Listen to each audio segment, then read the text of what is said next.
ನಮ್ಮ ಶಾಲಾ ಕಾಲೇಜುಗಳು ತುಂಬ ಚೆನ್ನಾಗಿವೆ, ಆದರೆ ಕ್ಯಾಂಪಸ್ ಹೊರಗಡೆ ಬಹಳ ಭೀತಿಯ ವಾತಾವರಣ ಇದೆ. ಕಾಲೇಜ್ ಕ್ಯಾಂಪಸ್ನ ಹೊರಗೆ ಯಾರೂ ಮಕ್ಕಳು ಸುರಕ್ಷಿತವಾಗಿಲ್ಲ. ಚಾಕ್ಲೇಟ್ ರೂಪದಲ್ಲಿ, ಜ್ಯೂಸ್ ರೂಪದಲ್ಲಿ, ತಿಂಡಿ ತಿನಿಸುಗಳ ರೂಪದಲ್ಲಿ ಡ್ರಗ್ಸ್ಗಳು ನಿಮ್ಮನ್ನು ಶರೀರದೊಳಗೆ ಹಾಕುವ ತಂತ್ರಗಾರಿಕೆ ಇದೆ. ಒಂದು ಸೆಂಟ್ ಬಾಟಲಿಯನ್ನು ಮೂಸುವುದರ ಮೂಲಕ ಡ್ರಗ್ಸನ್ನು ಸೇವನೆ ಮಾಡುವಂಥ ಎಡಿಕ್ಷನ್ ಲೆವೆಲ್ ಎಲ್ಲಿವರೆಗೆ ಮುಟ್ಟಿದೆ ಅಂತ ಹೇಳಿದರೆ ಎಲ್ಲ ಮಕ್ಕಳು ಅಪಾಯದಲ್ಲಿದ್ದಾರೆ. ನಮ್ಮ ದೇಶ ಯುವಜನತೆಯ ಆಧಾರದ ಮೇಲೆ ನಿಂತಿದೆ. ಇವತ್ತು ಡ್ರಗ್ಸ್ ವ್ಯವಹಾರ, ಹೆಣ್ಮಕ್ಕಳೇ ಇದರ ಕಿಂಗ್ ಫಿನ್ಗಳಾಗಿದ್ದಾರೆ. ಬಹಳ ಬೇಜಾರಾಗುವುದು. 2050ರಲ್ಲಿ ಭಾರತ ದೇಶವನ್ನು ನಾಶ ಮಾಡಲಿಕ್ಕೆ ಯಾವ ಕ್ಷಿಪಣಿ ಮಿಸೈಲ್ ಬೇಕಾಗಿಲ್ಲ, ಯಾರು ಹೋಗಬೇಕಾಗಿಲ್ಲ. ಈ ಯುವಕರೇ ದೇಶವನ್ನು ಕುಗ್ಗಿಸ್ತಾರೆ ಎಂಬ ಒಂದು ಲೆಕ್ಕಾಚಾರ ಈ ನೆರೆಕರೆಯ ರಾಷ್ಟ್ರಗಳಲ್ಲಿದೆ. ಅದರಲ್ಲಿ ಹೆಚ್ಚಿನ ಪಾತ್ರ ಚೀನಾ ವಹಿಸ್ತಾ ಇದೆ. ಓಂ ಶ್ರೀ ಮಂಜುನಾಥಾಯ ನಮಃ. ಕ್ಷೇತ್ರದ ಎಲ್ಲ ಶಕ್ತಿಗಳಿಗೆ ಭಕ್ತಿಯಿಂದ ವಂದಿಸ್ತೇನೆ. ಮುಖ್ಯವಾಗಿ ಮಂಜುನಾಥ ಸ್ವಾಮಿ, ಅಣ್ಣಪ್ಪ ಸ್ವಾಮಿ, ಧರ್ಮದೇವತೆಗಳು ಮತ್ತು ಇಲ್ಲಿ ನಮ್ಮನ್ನು ಈ ಒಂದು ವ್ಯವಸ್ಥೆ ಅಡಿಯಲ್ಲಿ ಭಾಳ ಭಕ್ತಿಪೂರ್ವಕವಾಗಿ ಮತ್ತು ಕೃತಜ್ಞತಾಪೂರ್ವಕವಾಗಿ ಮತ್ತು ಆಧ್ಯಾತ್ಮಿಕವಾಗಿ ಒಟ್ಟು ಸೇರಿಸುವಲ್ಲಿ ಆಶೀರ್ವದಿಸಿದ ಛತ್ರ ಗಣಪತಿ ಎಲ್ಲ ಶಕ್ತಿಗಳಿಗೆ ನಾನು ವಿಶೇಷವಾಗಿ ವಂದಿಸ್ತೇನೆ. ನಮ್ಮಲ್ಲಿ ನಮ್ಮ ಬದುಕಿನಲ್ಲಿ ಸದಾ ಮಾರ್ಗದರ್ಶನ ಕೊಡುವವರು ಪೂಜ್ಯ ಕಾವಂದರು. ಪೂಜ್ಯರ ಚಿಂತನೆ, ಅವರ ಪ್ರೀತಿ, ಸಮಾಜದ ಮೇಲಿರುವ ಕಾಳಜಿ ಅದು ಅನನ್ಯ, ಅಗಾಧ. ಅವರು ಪಿತೃಸ್ವರೂಪಿಗಳಾಗಿ ನಮ್ಮನ್ನು ಸದಾ ಹರಸ್ತಾರೆ, ಆಶೀರ್ವದಿಸ್ತಾರೆ. ಅವರನ್ನು ಪ್ರೀತಿಯಿಂದ ನೆನಪಿಸಿಕೊಂಡು ವಾತ್ಸಲ್ಯಮಯಿ ಮಾತೃಶ್ರೀ ಹೇಮಾವತಿ ಅಮ್ಮನವರಿಗೆ ಶಿರಬಾಗಿ ವಂದಿಸಿ, ಪೂಜ್ಯರ ಎಲ್ಲ ಕುಟುಂಬ ವರ್ಗದವರಿಗೂ ಈ ಸಂದರ್ಭದಲ್ಲಿ ನೆನಪಿಸಿ ಅವರಿಗೂ ವಂದಿಸಿಕೊಂಡು, ಈ ವ್ಯವಸ್ಥೆಯಲ್ಲಿ ಸಂಘಟನೆ ಮಾಡುವಲ್ಲಿ ಪ್ರಯತ್ನಿಸುತ್ತಿರುವ ನನ್ನ ಸನ್ಮಿತ್ರ ಸುಬ್ರಹ್ಮಣ್ಯ ಪ್ರಸಾದ್ ಇದ್ದಾರೆ. ನಮ್ಮ ಶ್ರೀಧಾಮ ಮಾನಿಲ ಕ್ಷೇತ್ರದ ಪರಮ ಪೂಜ್ಯ ಶ್ರೀ ಶ್ರೀ ಶ್ರೀ ಮೋಹನದಾಸ ಪರಮಹಂಸ ಮಹಾಸ್ವಾಮೀಜಿಗಳು ಇದ್ದಾರೆ. ಅವರ ಪಾದಚರಣ ಕಮಲಗಳಿಗೂ ಈ ಸಂದರ್ಭದಲ್ಲಿ ವಂದಿಸುತ್ತಾ, ಭಾಳ ವಿಶೇಷವಾಗಿ ನಿಮ್ಮನ್ನು ಈ ಸಂದರ್ಭದಲ್ಲಿ ನಿಮಗೂ ನನ್ನ ನಮಸ್ಕಾರಗಳನ್ನು ತಿಳಿಸಿ, ನನಗೆ ಕೊಟ್ಟಂಥ ಸಬ್ಜೆಕ್ಟ್ ಆರೋಗ್ಯಕರ ಅಭ್ಯಾಸಗಳು ಎನ್ನುವ ವಿಚಾರದ ಬಗ್ಗೆ ತರಬೇತಿಯನ್ನು ಕೊಡಲಿಕ್ಕೆ ನನ್ನನ್ನು ಆಯ್ಕೆ ಮಾಡಿದ್ದಾರೆ. ನಾನು ಭಾಳ ಪ್ರಾಮಾಣಿಕವಾಗಿದ್ದುಕೊಂಡು ನಿಮಗೆ ಈ ಮಾಹಿತಿಯನ್ನು ಕೊಡಲಿಕ್ಕೆ ಸಿದ್ಧನಿದ್ದೇನೆ. ಮಿತ್ರರೇ, ನಿಮ್ಮ ಭಕ್ತಿ, ನಿಮ್ಮ ಮುಖದಲ್ಲಿ ಒಂದು ವಿಶೇಷವಾದ ಭಕ್ತಿ ಕಾಣ್ತಾ ಇದೆ, ಒಂದು ಶ್ರದ್ಧೆ ಕಾಣ್ತಾ ಇದೆ. ಒಂದು ಮಾತಿದೆ, face is the index of mind ಅಂತ. ಈ ಮುಖ ಎಂಬುದು ಮನಸ್ಸಿನ ಕನ್ನಡಿಯಂತೆ. ನೀವೆಲ್ಲ ಏಕಾಗ್ರತೆ ಚಿತ್ತರಾಗಿ ಭಜನೆ ಮಾಡಿದ್ದೀರಿ, ಶಿವಧ್ಯಾನ ಮಾಡಿದ್ದೀರಿ.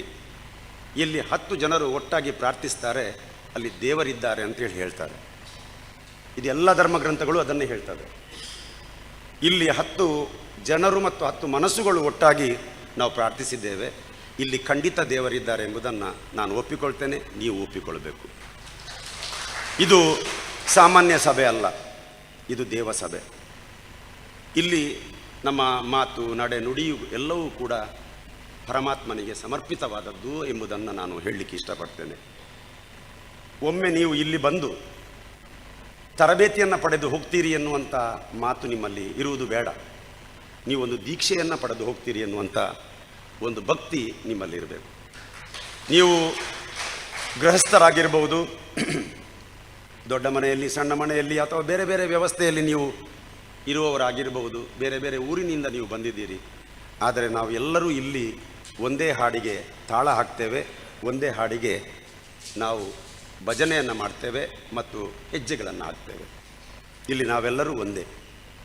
ನಾನೊಬ್ಬ ಕ್ರಿಶ್ಚಿಯನ್ ಬಂಧುವಾಗಿ ನಿಮ್ಮ ಮುಂದೆ ನಿಂತಿದ್ದೇನೆ. ಆದರೆ ಭಜನೆ ಎಂಬುದು ಅದು ಸಾರ್ವತ್ರಿಕ, ಸಾರ್ವಕಾಲಿಕ. ಎಲ್ಲರಲ್ಲಿಯೂ ಅವರದ್ದೇ ಆದಂಥ ಭಜನೆಗಳು ದೇವರನ್ನು ಓಲೈಸ್ತವೆ. ದೇವರು ಖುಷಿ ಪಡುವಂಥ ಒಂದು ವ್ಯವಸ್ಥೆ ಅದು ಭಜನೆಯಾಗಿದೆ ಎಂಬುದನ್ನು ಹೇಳಲಿಕ್ಕೆ ಇಷ್ಟಪಡ್ತೇನೆ. ಭಜನೆ ಅದೊಂದು ಅನನ್ಯ ಮತ್ತು ಅದೊಂದು ವಿಶೇಷ ಹಾಡುಗಳು. ಆಳವಾದ ಪ್ರೀತಿ ದೇವರಲ್ಲಿ ತೋರಿಸಲಿಕ್ಕೆ ಇದೊಂದು ಸನ್ಮಾರ್ಗ. ನಮ್ಮ ಭಕ್ತಿಯನ್ನು ದೇವರಿಗೆ ಅದನ್ನು ತಲುಪಿಸಲಿಕ್ಕೆ ಒಂದು ದಾರಿ, ಅದು ಭಜನೆಯಾಗಿದೆ. ಇದರಲ್ಲೊಂದು ಆಧ್ಯಾತ್ಮಿಕ ನಿರ್ಣಯಗಳನ್ನು ತಗೊಳ್ಳಿಕ್ಕೂ ಸಾಧ್ಯ ಆಗ್ತದೆ. ನಾವೆಲ್ಲ ನಮ್ಮ ಕೆಲಸ ಕಾರ್ಯಗಳಲ್ಲಿ ಕೆಲವೆಲ್ಲ ನಿರ್ಣಯಗಳನ್ನು ತಗೊಳ್ತೇವೆ. ಇಲ್ಲಿ ಒಂದು ಆಧ್ಯಾತ್ಮಿಕ ನಿರ್ಣಯಗಳನ್ನು ನಾವು ತಗೊಳ್ಬೇಕಾಗ್ತದೆ.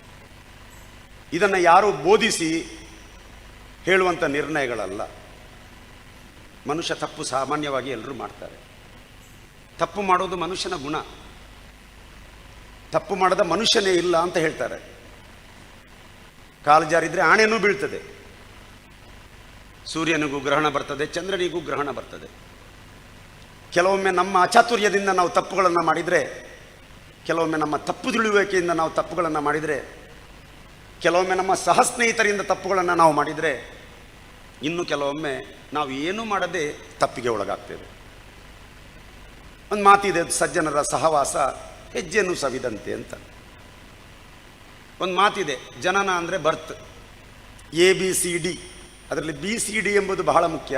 B ಅಂತೇಳಿದರೆ ಬರ್ತ್, D ಅಂತೇಳಿದರೆ ಡೆತ್. ಅದರ ಮಧ್ಯೆ ಒಂದು C ಇದೆ. C ಅಂತೇಳಿದರೆ ಚಾಯ್ಸ್. ನಾವು ಏನು ಆಯ್ಕೆ ಮಾಡ್ತೇವೆ, ನಮ್ಮ ಜೀವನದಲ್ಲಿ ನಾವು ಆಯ್ಕೆ ಮಾಡುವಂಥದ್ದು ಬಹಳ ಮುಖ್ಯ. ನಾನಾಗಲಿ ನೀವಾಗಲಿ ಆಯ್ಕೆ ಮಾಡುವಂಥದ್ದು ಬಹಳ ಮುಖ್ಯ. ಸಣ್ಣ ವಯಸ್ಸಲ್ಲಿ ನಾವು ಒಳ್ಳೆಯದನ್ನೇ ಆಯ್ಕೆ ಮಾಡ್ತೇವೆ, ಒಳ್ಳೆಯವರಾಗಿಯೇ ಇರ್ತೇವೆ. ತಂದೆ ತಾಯಿಯನ್ನೇ ಆಯ್ಕೆ ಮಾಡ್ತೇವೆ, ಹಾಗೆ ಮನೆಗೇ ಬರ್ತೇವೆ. ದೊಡ್ಡವರಾದಾಗ ನಮ್ಮಲ್ಲಿ ಒಂದು ಕೆಲವೊಮ್ಮೆ ಕೆಲವೆಲ್ಲ ಆಯ್ಕೆಗಳಿಂದ ನಾವು ಹಾಳಾಗ್ತೇವೆ. ಉದಾಹರಣೆಗೆ ಕೆಲವರು ಕೆಲವೆಲ್ಲ ಆಯ್ಕೆ ಮಾಡ್ತಾರೆ. ನಾನು ಹೇಳಲಿಕ್ಕೆ ಹೋಗ್ತೇನೆ ಮತ್ತೆ. ಚಾಯ್ಸ್ ಎಂಬುದು ಬಹಳ ಮುಖ್ಯ. ಈಗ ಒಂದು ಬಟ್ಟೆ ತಗೊಳ್ಳೋದಿದ್ರೆ ನಾವು ಎಲ್ಲಿಗೆ ಹೋಗ್ತೀವಿ? ಬಟ್ಟೆ ಅಂಗಡಿಗೆ ಹೋಗ್ತೀವಿ. ಹೋದಾಗ ನಮಗೆ ಬೇಕಾದ ಬಟ್ಟೆಯನ್ನು ಒಂದು ತಗೊಳ್ಳಿಕ್ಕೆ 25 ಬಟ್ಟೆಯನ್ನು ಎಳೆದಾಕ್ತೀವಿ. ನಾನು ನನ್ನ ಮಡದಿಯೊಂದಿಗೆ ಯಾವತ್ತೂ ಚಾಯ್ಸ್ ಮಾಡಲಿಕ್ಕೆ ಹೋಗೋದೇ ಇಲ್ಲ. ಅವಳಿಗೆ ಒಂದು ಸೀರೆ ತಗೊಳ್ಬೇಕಾದರೆ ಅವಳು ಹೆಚ್ಚಾಗಿ 10ರಿಂದ 20-25 ಸೀರೆಗಳನ್ನು ಎಳೆದಾಕ್ತಾಳೆ. ಆಗ ನಾನು ಹೇಳೋದು, ಪಾಪ ಅವನಿಗೆ ಎಷ್ಟು ಕಷ್ಟ, ಅದನ್ನು ಮಡಚಿಡಬೇಕಲ್ಲ ಅಂತ. ನಾನು ಅವನ ಕಷ್ಟವನ್ನು ಯೋಚಿಸಿದರೆ ನನ್ನ ಚಾಯ್ಸ್ ತಪ್ಪಿ ಹೋಗ್ತದೆ. ಹಾಗಾಗಿ ನನ್ನ ಕೆಲಸ ನನ್ನ ಚಾಯ್ಸು, ಅವನ ಕೆಲಸ ಮಡಚಿಡುವುದು ಅಂತ ಹೇಳ್ತಾಳೆ. ಇಲ್ಲಿ ಇನ್ನೊಬ್ಬರ ಕಷ್ಟಕ್ಕಾಗಿ, ಇನ್ನೊಬ್ಬರನ್ನು ಓಲೈಸುವುದಕ್ಕಾಗಿ, ಇನ್ನೊಬ್ಬರಿಗೆ ಸಮಾಧಾನ ಮಾಡುವುದಕ್ಕೋಸ್ಕರ ಆಗಿ ನಮ್ಮತನವನ್ನು ನಾವು ಕಳ್ಕೊಳ್ತೇವೆ. ಇವತ್ತು ನಮ್ಮ ಅಭ್ಯಾಸಗಳನ್ನು ನಾವು ಬೆಳೆಸುವುದು ಇದೇ ರೀತಿ. ಅದಕ್ಕಾಗಿ ನನ್ನ ಸ್ನೇಹಿತರೆ, ಇವತ್ತೊಂದು ನೀವು ಆಧ್ಯಾತ್ಮಿಕ ನಿರ್ಣಯಗಳನ್ನು ತಗೊಳ್ಬೇಕು. ತಪ್ಪು ಪ್ರತಿಯೊಬ್ಬರು ಮಾಡ್ತಾರೆ. ಕಾಲು ಜಾರಿದ್ರೆ ಆಣೆನೂ ಬೀಳ್ತದೆ ಅಂತ ಹೇಳಿದೆ. ಸೂರ್ಯನಿಗೂ ಗ್ರಹಣ ಬರ್ತದೆ, ಸೂರ್ಯನಿಂದ ಅಲ್ಲ. ಪ್ರತಿಯೊಂದು ಗ್ರಹಗಳಿಗೂ ಒಂದು ಚಲನೆಯನ್ನು ದೇವರು ಕೊಟ್ಟಿದ್ದಾರೆ. ಅವು ಮುಖಾಮುಖಿಯಾದಾಗ ಗ್ರಹಣಗಳು ಬರ್ತವೆ. ನಮ್ಮ ಜೀವನದಲ್ಲಿ ಇಂಥ ಹಲವಾರು ತಪ್ಪುಗಳು ಆಗ್ತವೆ. ಆದರೆ ನೀವು ಇವತ್ತಿನಿಂದ ಸಾಮಾನ್ಯ ವ್ಯಕ್ತಿಗಳಲ್ಲ, ನೀವು ಭಜಕರು. ನಿಮ್ಮ ಬಾಯಲ್ಲಿ ದೇವರ ಸ್ತುತಿ, ನಾಮಸ್ಮರಣೆ ಆಗ್ತಾ ಇದೆ. ಈ ನಾಮಸ್ಮರಣೆ ಆಗುವಂಥ ಈ ಸ್ತುತಿಯಲ್ಲಿ ಮಾಡುವಂಥ ನಾಲಿಗೆಯಲ್ಲಿ ಕೆಟ್ಟ ಮಾತುಗಳು ಬರಬಾರ್ದು, ಕೆಟ್ಟ ಚಟಗಳನ್ನು ನಾವು ಅನುಸರಿಸಬಾರ್ದು. ಇನ್ನು ಕೆಲವೊಮ್ಮೆ ಕೆಟ್ಟ ಅಭ್ಯಾಸಗಳನ್ನು ಇಟ್ಟುಕೊಂಡು ಈ ಭಜನೆಯನ್ನು ಮಾಡಲಿಕ್ಕೆ ಆಗೋದಿಲ್ಲ. ನಮ್ಮ ಅಭ್ಯಾಸಗಳು ಸರಿಯಿದ್ದಾಗ ನಮ್ಮ ಭಜನೆ ಒಳ್ಳೆಯದಾಗ್ತದೆ ಎನ್ನುವಂಥ ಉದ್ದೇಶದಿಂದ ಈ ಒಂದು ಕ್ಲಾಸನ್ನು ಇಲ್ಲಿಟ್ಟಿದ್ದಾರೆ. ಮಿತ್ರರೇ, ದೇವರ ಮತ್ತು ಮನುಷ್ಯರ ನಡುವಿನ ಕೊಂಡಿಯೇ ಈ ಭಜನೆ. ಮನುಷ್ಯ ಆರೋಗ್ಯದಿಂದ, ಆನಂದದಿಂದ ಮತ್ತು ನೆಮ್ಮದಿಯಿಂದ, ಶಾಂತಿ ಸಮಾಧಾನದಿಂದ ಬದುಕುವ ಸಂಜೀವಿನಿಯೇ ಈ ಭಜನೆ. ಮಾನಸಿಕ ಖಿನ್ನತೆಗೆ ಒಳಗಾದವರನ್ನು ನಾನು ನೋಡಿದ್ದೀನಿ. ಎಷ್ಟೋ ಸಲ ಭಾಳ ಬೇಜಾರಲ್ಲಿರ್ತಾರೆ. ಮಧ್ಯವರ್ಜನ ಶಿಬಿರಗಳಲ್ಲಿ, ಬೇರೆ ಬೇರೆ ಕಡೆಯಲ್ಲಿ ಬೇಜಾರಲ್ಲಿರ್ತಾರೆ. ಅವರು ಸಂಜೆ ಆಗುವಾಗ ಸರಿಯಾಗ್ತಾರೆ, ಭಜನೆ ಆದ ನಂತರ ಸರಿಯಾಗ್ತಾರೆ. ಮಾನಸಿಕ ಖಿನ್ನತೆ ಒಳಗಾದವರು, ಒಂಟಿತನಕ್ಕೆ ಒಳಗಾದವರು, ಆತ್ಮಹತ್ಯೆಯ ಮನೋಭಾವ ಇರುವವರು. ಒಂಟಿತನ ಅಂದರೆ ideal mind is devils workshop ಅಂತ ಹೇಳ್ತಾರೆ. ಎಲ್ಲಿ ಆ ಡೆವಿಲ್ಸ್ ವರ್ಕ್ಶಾಪ್ ಇದೆಯೋ ಅಲ್ಲಿ ಆಧ್ಯಾತ್ಮದ ಸ್ಪರ್ಶ ಆದಾಗ ಅಲ್ಲಿ ಅವನ ಜೀವನದಲ್ಲಿ ಬದಲಾವಣೆಗಳು ಬರ್ತವೆ. ಕಾಯಿಲೆ ಬಂದ ವ್ಯಕ್ತಿ ಕೊನೆಯ ಕ್ಷಣದಲ್ಲಿ ಅವನು ಕೇಳೋದು ಇಂಥ ಭಜನೆಗಳನ್ನು ಮಾತ್ರ. ಅವನಿಗೆ ಯಾರ ಮಾತು ಕೇಳಿದರೆ ಕಿರಿಕಿರಿ ಆಗುತ್ತೆ. ಮನೆಯವರೇ ಪ್ರೀತಿ ಕೊಡುವಾಗ ಅವರಿಗೆ ಪ್ರೀತಿ ಕಡಿಮೆ ಅಂತ ಅನಿಸ್ತದೆ. ಆಗ ಆ ವ್ಯಕ್ತಿ ಅಪೇಕ್ಷಿಸುವುದು ದೇವರನ್ನು ಮತ್ತು ದೇವರ ಭಜನೆಯನ್ನು ಎಂಬುದನ್ನು ಈ ಸಂದರ್ಭದಲ್ಲಿ ಹೇಳಲಿಕ್ಕೆ ಇಷ್ಟಪಡ್ತೇನೆ. ಭಕ್ತಿ ಇದ್ದ ವ್ಯಕ್ತಿ ಎಲ್ಲವನ್ನು ಭಕ್ತಿಪೂರ್ವಕವಾಗಿ ಮಾಡ್ತಾನೆ. ಅದಕ್ಕೆ ಉದಾಹರಣೆ, ಆಹಾರಕ್ಕೆ ಭಕ್ತಿ ಸೇರಿಸಿದರೆ ಅದೇನಾಗುತ್ತೆ? ನೈವೇದ್ಯ ಆಗ್ತದೆ. ಆಹಾರಕ್ಕೆ ಭಕ್ತಿ ಸೇರಿದರೆ ಅದು ನೈವೇದ್ಯ ಆಗ್ತದೆ. ನಿರಾಹಾರಕ್ಕೆ ಭಕ್ತಿಯನ್ನು ಸೇರಿಸಿದರೆ ಅದು ಉಪವಾಸ ಆಗುತ್ತೆ. ಇದು ಆಧ್ಯಾತ್ಮ. ನೀರಿಗೆ ಭಕ್ತಿಯನ್ನು ಸೇರಿಸಿದರೆ ಅದು ತೀರ್ಥ ಆಗುತ್ತೆ. ಮಾತಿಗೆ ಭಕ್ತಿಯನ್ನು ಸೇರಿಸಿದರೆ ಅದು ಸ್ತೋತ್ರ ಆಗ್ತದೆ. ಕೇಳುವುದಕ್ಕೆ ಭಕ್ತಿಯನ್ನು ಸೇರಿಸಿದರೆ ಅದೊಂದು ಧ್ಯಾನ ಆಗುತ್ತೆ. ಕೆಲಸಗಳಿಗೆ ಭಕ್ತಿಯನ್ನು ಸೇರಿಸಿದರೆ ಅದು ಪೂಜೆ ಆಗ್ತದೆ. ಪ್ರೀತಿಗೆ ಭಕ್ತಿಯನ್ನು ಸೇರಿಸಿದರೆ ಅದು ಆರಾಧನೆ ಆಗುತ್ತೆ. ಸ್ನೇಹಕ್ಕೆ ಭಕ್ತಿಯನ್ನು ಸೇರಿಸಿದರೆ ಅದು ಸತ್ಸಂಗ ಆಗುತ್ತೆ. ಹಾಡಿಗೆ ಭಜನೆಯನ್ನು ಸೇರಿದರೆ ಮಾತ್ರ, ಹಾಡಿಗೆ ಭಕ್ತಿಯನ್ನು ಸೇರಿಸಿದರೆ ಅದು ಭಜನೆ ಆಗುತ್ತೆ. ಈ ಭಜನೆ ಭಕ್ತಿಯ ಭಜನೆ ಎಂಬುದನ್ನು ನಾನು ಹೇಳಲಿಕ್ಕೆ ಇಷ್ಟಪಡ್ತೇನೆ. ಪ್ರೀತಿಯ ನನ್ನ ಬಂಧುಗಳೇ, ದೇಶಕ್ಕೆ ಸೇನೆ ಮುಖ್ಯ. ನೀವು ಆಚೆ ಈಚೆ ನೋಡಿದರೆ ನಾನು ಯಾರಲ್ಲಿ ಮಾತಾಡೋದು? ದೇಶಕ್ಕೆ ಸೇನೆ ಮುಖ್ಯ. ದೇಶಕ್ಕೆ ಸೇನೆ ಎಷ್ಟು ಮುಖ್ಯ ಅಂತ ಹೇಳಿದರೆ, ನಮ್ಮ ದೇಶದ ಬಹುತೇಕ ದುಡ್ಡು 1ನೇ ಪ್ರಮಾಣದಲ್ಲಿ ಖರ್ಚು ಮಾಡೋದು ಅದು ಸೇನೆಗೆ. ನೆನಪಿಟ್ಕೊಳ್ಳಿ. ದೇಶದ ರಕ್ಷಣೆ, ದೇಶದ ರಕ್ಷಣೆ ಎಂಬುದು ಪ್ರತಿಯೊಬ್ಬನ ಕರ್ತವ್ಯ. ಆದರೆ ನಮ್ಮ ಪ್ರಧಾನಮಂತ್ರಿ ಆಗಿರ್ಬೋದು, ಮುಖ್ಯಮಂತ್ರಿ ಆಗಿರ್ಬೋದು, ಪ್ರಧಾನಮಂತ್ರಿ ಆಗಿರ್ಬೋದು, ರಾಷ್ಟ್ರಪತಿಗಳಾಗಿರ್ಬೋದು, ಗೃಹ ಇಲಾಖೆ ಆಗಿರ್ಬೋದು, ಅತಿ ಹೆಚ್ಚು ಖರ್ಚು ಮಾಡೋದು ಮಿಲಿಟರಿಗೆ ಅಥವಾ ಮಿಲಿಟರಿ ವೆಪನ್ಸ್ಗಳಿಗೆ. ಅದಕ್ಕೆ ಬೇಕಾದಂಥ ಮಿಸೈಲ್ ಅದೆಲ್ಲ ಏನೆಲ್ಲ ಇದೆ ಅದಕ್ಕೆ ಬೇಕಾಗಿ ಹೆಚ್ಚು ದುಡ್ಡನ್ನು ಖರ್ಚು ಮಾಡ್ತಾರೆ. ಯಾಕೆ? ದೇಶ ರಕ್ಷಣೆ ಎಂಬುದು ದೇಶಕ್ಕೆ ಬಹಳ ಮುಖ್ಯ. ಯಾಕೆ? ವೈರಿಗಳಿಂದ ಅದನ್ನು ತಡೆ ಹಿಡಿಯಬೇಕಾದ್ರೆ, ವೈರಿಗಳಿಗೆ ಹೆದರಿಕೆಯನ್ನು ಹುಟ್ಟಿಸಬೇಕಾದ್ರೆ, ಅಟಲ್ ಬಿಹಾರಿ ವಾಜಪೇಯಿ ಅವರು ಅಣ್ವಸ್ತ್ರವನ್ನು ಪರೀಕ್ಷೆ ಮಾಡಿದರು. ಕೋಟಿಗಟ್ಟಲೆ ನಷ್ಟ ಆಯಿತು. ಯಾರು ಮಾತಾಡಲಿಲ್ಲ. ಯಾಕೆ? ಇನ್ನೊಬ್ಬನಿಗೆ ನಮ್ಮಲ್ಲಿ ಈ ಅಸ್ತ್ರ ಇದೆ ಅಂತೇಳಿ ತೋರಿಸಿಕೊಡುವುದೇ ಇದು ಮೊದಲನೇ ಯುದ್ಧದ ಮೊದಲನೇ ಪೀಠಿಕೆ. ಒಂದು ಭಯ ಹುಟ್ಟಿಸುವುದು. ಅದಕ್ಕಾಗಿ ದೇಶಕ್ಕೆ ಸೇನೆ ಬಹಳ ಮುಖ್ಯ. ಅವರ ಉದ್ದೇಶವೇ ದೇಶ ರಕ್ಷಣೆ ಆಗ್ತದೆ. ಆದರೆ ನಮ್ಮ ದೇಹಕ್ಕೆ, ಇದು ದೇಶದ ವಿಷಯ ಅಲ್ಲ, ದೇಹಕ್ಕೆ ಭಜನೆಯೇ ಮುಖ್ಯ, ಸೇನೆ ಅಲ್ಲ, ಭಜನೆ ಮುಖ್ಯ. ಯಾಕಂತೇಳಿದರೆ ಇದು ಆತ್ಮರಕ್ಷಣೆ ಮಾಡ್ತದೆ. ಇದು ಆತ್ಮರಕ್ಷಣೆ ಮಾಡ್ತದೆ. ಹಾಗಾಗಿ ನಮ್ಮ ದೇಹಕ್ಕೆ ಈ ಭಜನೆ ಮುಖ್ಯ, ಇದು ಆತ್ಮರಕ್ಷಣೆ ಮಾಡ್ತದೆ. ಪೂಜ್ಯ ಕಾವಂದರು ಅಥವಾ ಪೂಜ್ಯ ಡಾಕ್ಟರ್ ಡಿ ವೀರೇಂದ್ರ ಹೆಗ್ಗಡೆಯವರು ಸುಮಾರು ಒಂದು 26 ವರ್ಷದ ಮೊದಲು ಪ್ರಥಮ ಭಜನಾ ಕಮ್ಮಟದಲ್ಲಿ ಹೇಳಿದ ಒಂದು ಮಾತು ಈ ಸಂದರ್ಭದಲ್ಲಿ ನಾನು ಹೇಳಲಿಕ್ಕೆ ಇಷ್ಟಪಡ್ತೇನೆ. ಭಜನೆ ಅಂದರೆ ಹಾಡಿ ಕುಣಿಯೋದಲ್ಲ, ಸಾಮಾಜಿಕ ಪರಿವರ್ತನೆ, ಇಂದ್ರಿಯಗಳ ಹತೋಟಿ, ಸಾಮಾಜಿಕ ಸಾಮರಸ್ಯ, ಒಳ್ಳೆಯ ನಡತೆ, ಸಂಸ್ಕಾರಯುತ ಜೀವನವೇ ಅದು ಭಜನೆ ಆಗಿದೆ ಅಂತ ಹೇಳಿದರು. ಎಂಥ ಅದ್ಭುತ ನೋಡಿ. ಒಬ್ಬ ಪೂಜ್ಯರು ಅದನ್ನು ಎಷ್ಟು ತಿಳ್ಕೊಂಡಿದ್ದಾರೆ ಅಂದರೆ, ಒಂದು ಭಜನೆಯಿಂದ ಇಷ್ಟೆಲ್ಲ ಆಗಬೇಕು, ಇಷ್ಟೆಲ್ಲ ಆದಾಗ ಮಾತ್ರ ಅದು ಭಜನೆ ಪರಿಪೂರ್ಣ ಆಗುತ್ತೆ. 1ನೇ ಭಜನಾ ಕಮ್ಮಟದಲ್ಲಿ ಹೇಳಿದ ಮಾತಿದು. ನಿಮ್ಮ ಭಜನಾ ಪುಸ್ತಕದಲ್ಲಿ ಸಿಗಬಹುದು. ಹಾಡಿ ಕುಣಿಯೋದು ಭಜನೆ ಅಲ್ಲ, ಅದು ಮಾತ್ರ ಅಲ್ಲ, ಅದು ಹೌದು, ಅದು ಮಾತ್ರ ಅಲ್ಲ. ಸಾಮಾಜಿಕ ಪರಿವರ್ತನೆ, ಇಂದ್ರಿಯಗಳ ಹತೋಟಿ, ಕೌಟುಂಬಿಕ ಸಾಮರಸ್ಯ, ಒಳ್ಳೆಯ ನಡತೆಗಳು ಮತ್ತು ಸಂಸ್ಕಾರಯುತ ಜೀವನವೇ ಅದು ಭಜನೆಯ ಮೂಲ ಉದ್ದೇಶ ಆಗಿರಬೇಕು ಅಂತ. ಈಗ ನಾನು ವಿಷಯಕ್ಕೆ ಬರ್ತೇನೆ. ಜೀವನದ ಪ್ರಥಮ ಪಾಠ ಯಾವುದು ಅಂತ ಕೇಳಿದರೆ ಅದು ಅಂಗನವಾಡಿ ಅಲ್ಲ, ಅದು LKG ಅಲ್ಲ. ಜೀವನದ ಪ್ರಥಮ ಪಾಠ ಆತ್ಮರಕ್ಷಣೆ. ಜೀವನದ 2ನೇ ಪಾಠ ಜೀವರಕ್ಷಣೆ. ಆರೋಗ್ಯವಂತ ಶರೀರವೇ ಆತ್ಮದ ಅರಮನೆ, ಅನಾರೋಗ್ಯವಂತ ಶರೀರವೇ ಆತ್ಮದ ಸೆರೆಮನೆ. ಆರೋಗ್ಯವೇ ಭಾಗ್ಯ. ನಿಮ್ಮ ಮುಂದೆ ನಿಂತು ಮಾತಾಡ್ತಾ ಇದ್ದೇನೆ. ಸಣ್ಣ ಪ್ರಮಾಣದ ಆರೋಗ್ಯ ಸಮಸ್ಯೆಗೆ ಒಳಗಾದವನು ನಾನು. ನನಗೆ BP ಇದೆ, ನನಗೆ ಶುಗರ್ ಇದೆ.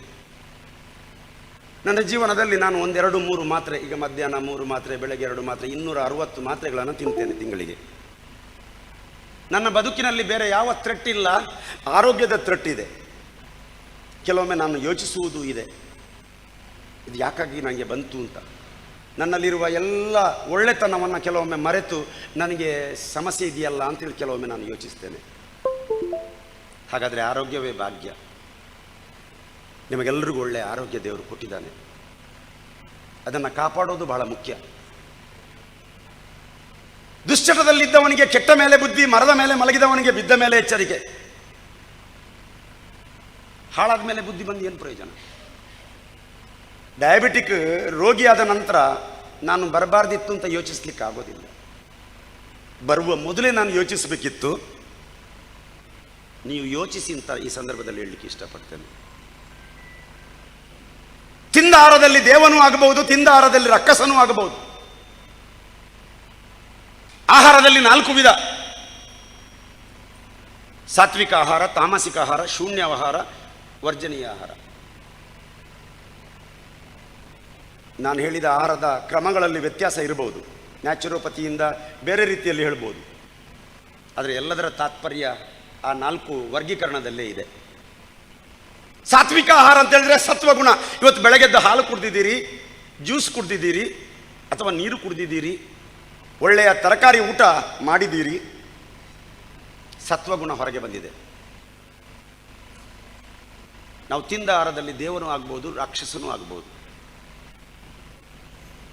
ಸ್ವಲ್ಪ ಎಣ್ಣೆ ಹಾಕಿದರೆ ಇಲ್ಲಿ ಕೂರ್ಲಿಕ್ಕೆ ಸಾಧ್ಯ ಇತ್ತಾ? ಹಾಗಾದ್ರೆ ಆ ಗುಣ ಯಾರ್ದು? ನಿಮ್ದಲ್ಲ, ಆಹಾರದ್ದು. ನಮ್ಮ ಶರೀರ ಎಂಬುದೊಂದು ಫ್ಯಾಕ್ಟರಿ ಇದ್ದಂಗೆ. ಆಹಾರದ ಬಗ್ಗೆ ನ್ಯಾಚುರೋಪತಿಗೆ ಹೋದರೆ ಒಂದು ವ್ಯಾಖ್ಯಾನ ಬರೆದಿದ್ದಾರೆ ನೋಡಿ, ಅಥವಾ ಪುಸ್ತಕದಲ್ಲಿ ತೆಗೆದು ನೋಡಿ, ಗೂಗಲಲ್ಲಿ ತೆಗೆದು ನೋಡಿ. ನಾವು ಗೂಗಲಲ್ಲಿ ಬೇರೆ ಬೇರೆ ನೋಡ್ತೀವಿ, ಅದನ್ನೆಲ್ಲ ನೋಡುವುದಿಲ್ಲ. ಅನಗತ್ಯ ಚರ್ಚೆ, ಸಂಭಾಷಣೆಗಳು ನಮ್ಮಲ್ಲಿ ನಡೀತವೆ, ಅಗತ್ಯ ಸಂಭಾಷಣೆಗಳು ನಡೆಯುವುದಿಲ್ಲ. ಅದು ಒಂದು ಅನಾರೋಗ್ಯಕರ ಅಭ್ಯಾಸ. ನಮ್ಮ ಮುಖವನ್ನು ನೋಡಿ, ನಮ್ಮ ಕನ್ನಡಿಯ ಮುಂದೆ ನಿಂತು ನನಗೆ ಸಂತೋಷ ಆದರೆ ಸಾಕಾಗುವುದಿಲ್ಲ, ಇನ್ನೊಬ್ಬರು ಲೈಕ್ ಕೊಡಬೇಕು ಅಂತೇಳಿ ಇಮೇಜ್ಗೆ ಬರ್ತೇವೆ, ಫೇಸ್ಬುಕ್ಕಲ್ಲಿ ಹಾಕ್ತೇವೆ, ಟ್ವಿಟ್ಟರಲ್ಲಿ ಹಾಕ್ತೇವೆ, ಮತ್ತು ಇನ್ನು ಇನ್ಸ್ಟಾಗ್ರಾಮ್ ಅಂತ ಹೇಳುವಂಥ ಒಂದು ದರಿದ್ರ ಅದರಲ್ಲೂ ಹಾಕ್ತೇವೆ. ನಮಗೆ ಇನ್ನೊಬ್ಬರು ಲೈಕ್ ಕೊಡ್ಬೋದು, ನಮ್ಮ ಗುಣಗಳಿಗೆ ಲೈಕ್ ಕೊಡುವಂಥ ಕೆಲಸ ಆಗಬೇಕು. ನಮ್ಮ ಮುಖಕ್ಕೆ ಲೈಕ್ ಕೊಡುವಂಥ ಕೆಲಸ ಯಾರು ಮಾಡಬಾರದು. ಯಾರಾದರೂ ಒಬ್ಬ ಕಮೆಂಟ್ ಮಾಡಿದರೆ ನಮಗೆ ನೋವಾಗುತ್ತೆ. ಹಾಗಾಗಿ ನಾವು ಇವತ್ತು ಯೋಚನೆ ಮಾಡಬೇಕಾದದ್ದು, ನಮ್ಮನ್ನು ನಾವು ಇಷ್ಟಪಡಬೇಕು. ಸ್ವಾಮಿ ವಿವೇಕಾನಂದರು ಹೇಳುವುದು ಅದನ್ನೇ. ನಿನ್ನನ್ನು ನೀನು ಒಪ್ಪಿಕೋ, ನಿನ್ನನ್ನು ನೀನು ತಿದ್ದಿಕೋ, ನಿನಗೆ ನೀನು ಉಪಯೋಗಕಾರಿಯಾಗಿ ಬಾಳು. ಎಲ್ಲರೂ ಹೇಳಿ, ನನ್ನನ್ನು ನಾನು ಒಪ್ಪಿಕೊಳ್ಳುತ್ತೇನೆ. ಹೇಳಿ, ಜೋರಾಗಿ ಹೇಳಿದರೆ ಒಳ್ಳೆಯದಲ್ಲ? ನನ್ನನ್ನು ನಾನು ತಿದ್ದಿಕೊಳ್ಳುತ್ತೇನೆ. ಯಾಕಂದರೆ ನಾನು ಭಾಷಣ ಮಾಡಿ ಹೋಗುವಾಗ ಬಾಯಲ್ಲಿ ಗುಡ್ಕ ಹಾಕಿದರೆ ಪ್ರಯೋಜನ ಇಲ್ಲ, ಅಥವಾ ಯಾವುದೋ ಒಂದು ಚಟ ನಮ್ಮಲ್ಲಿ ಇದ್ದರೆ ಪ್ರಯೋಜನ ಇಲ್ಲ. ನನ್ನನ್ನು ನಾನು ತಿದ್ದಿಕೊಳ್ಬೇಕು. ಇಲ್ಲಿದ್ದವರು ಹಂಗಿಲ್ಲ. ಆದರೂ ನಮ್ಮ ಮನಸ್ಸಿನೊಳಗೆ ಆ ಭಾವನೆ ಬರಬಾರದು. ನನ್ನನ್ನು ನಾನು ತಿದ್ದಿಕೊಳ್ಳುತ್ತೇನೆ, ನನಗೆ ನಾನು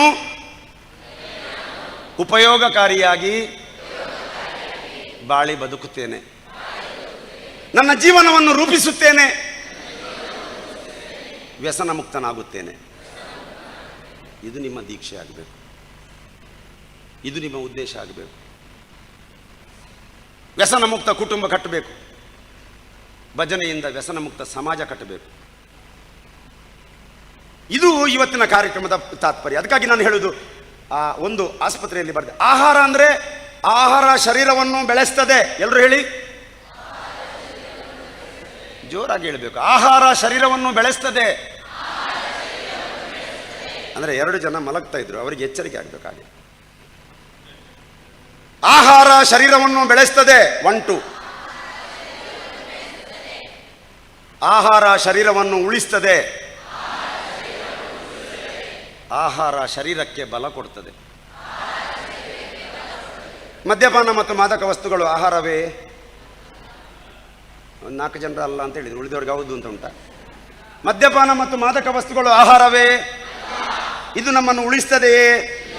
ಬೆಳೆಸ್ತದೆಯೇ? ಬಲ ಕೊಡ್ತದೆ? ಬಲಿ ತೆಗೀತದೆ. ಅದಕ್ಕಾಗಿ ನಾನು ಹೇಳಿದೆ, ತಿಂದ ಆಹಾರದಲ್ಲಿ ದೇವನೂ ಆಗ್ಬೋದು, ತಿಂದ ಆಹಾರದಲ್ಲಿ ರಕ್ಕಸನೂ ಆಗ್ಬೋದು. ಅದಕ್ಕಾಗಿ ಆಹಾರ ಶರೀರವನ್ನು ಉಳಿಸ್ತದೆ, ಬೆಳೆಸ್ತದೆ. ಶರೀರಕ್ಕೆ ಬಲ ಕೊಡುವ ಆಹಾರವನ್ನು ತಗೊಳ್ಬೇಕು. ಶರೀರ ಮಾಧ್ಯಮ ಕಲು ಧರ್ಮ ಸಾಧನಂ ಅಂತ ಹೇಳ್ತಾರೆ.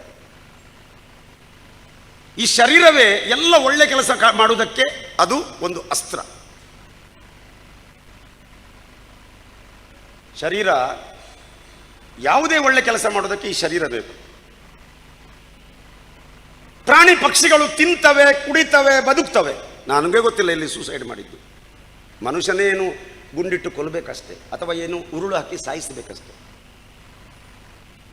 ಮನುಷ್ಯನ ಸ್ವಾರ್ಥಕ್ಕಾಗಿ, ಮನುಷ್ಯನಿಗೆ ಬೇಕಾಗಿ ಅದೆಲ್ಲ ಆಗ್ತದೆ ಬಿಟ್ಟರೆ ಪ್ರಾಣಿ ಪಕ್ಷಿಗಳು ಯಾವತ್ತೂ ಸೂಸೈಡ್ ಮಾಡಲ್ಲ.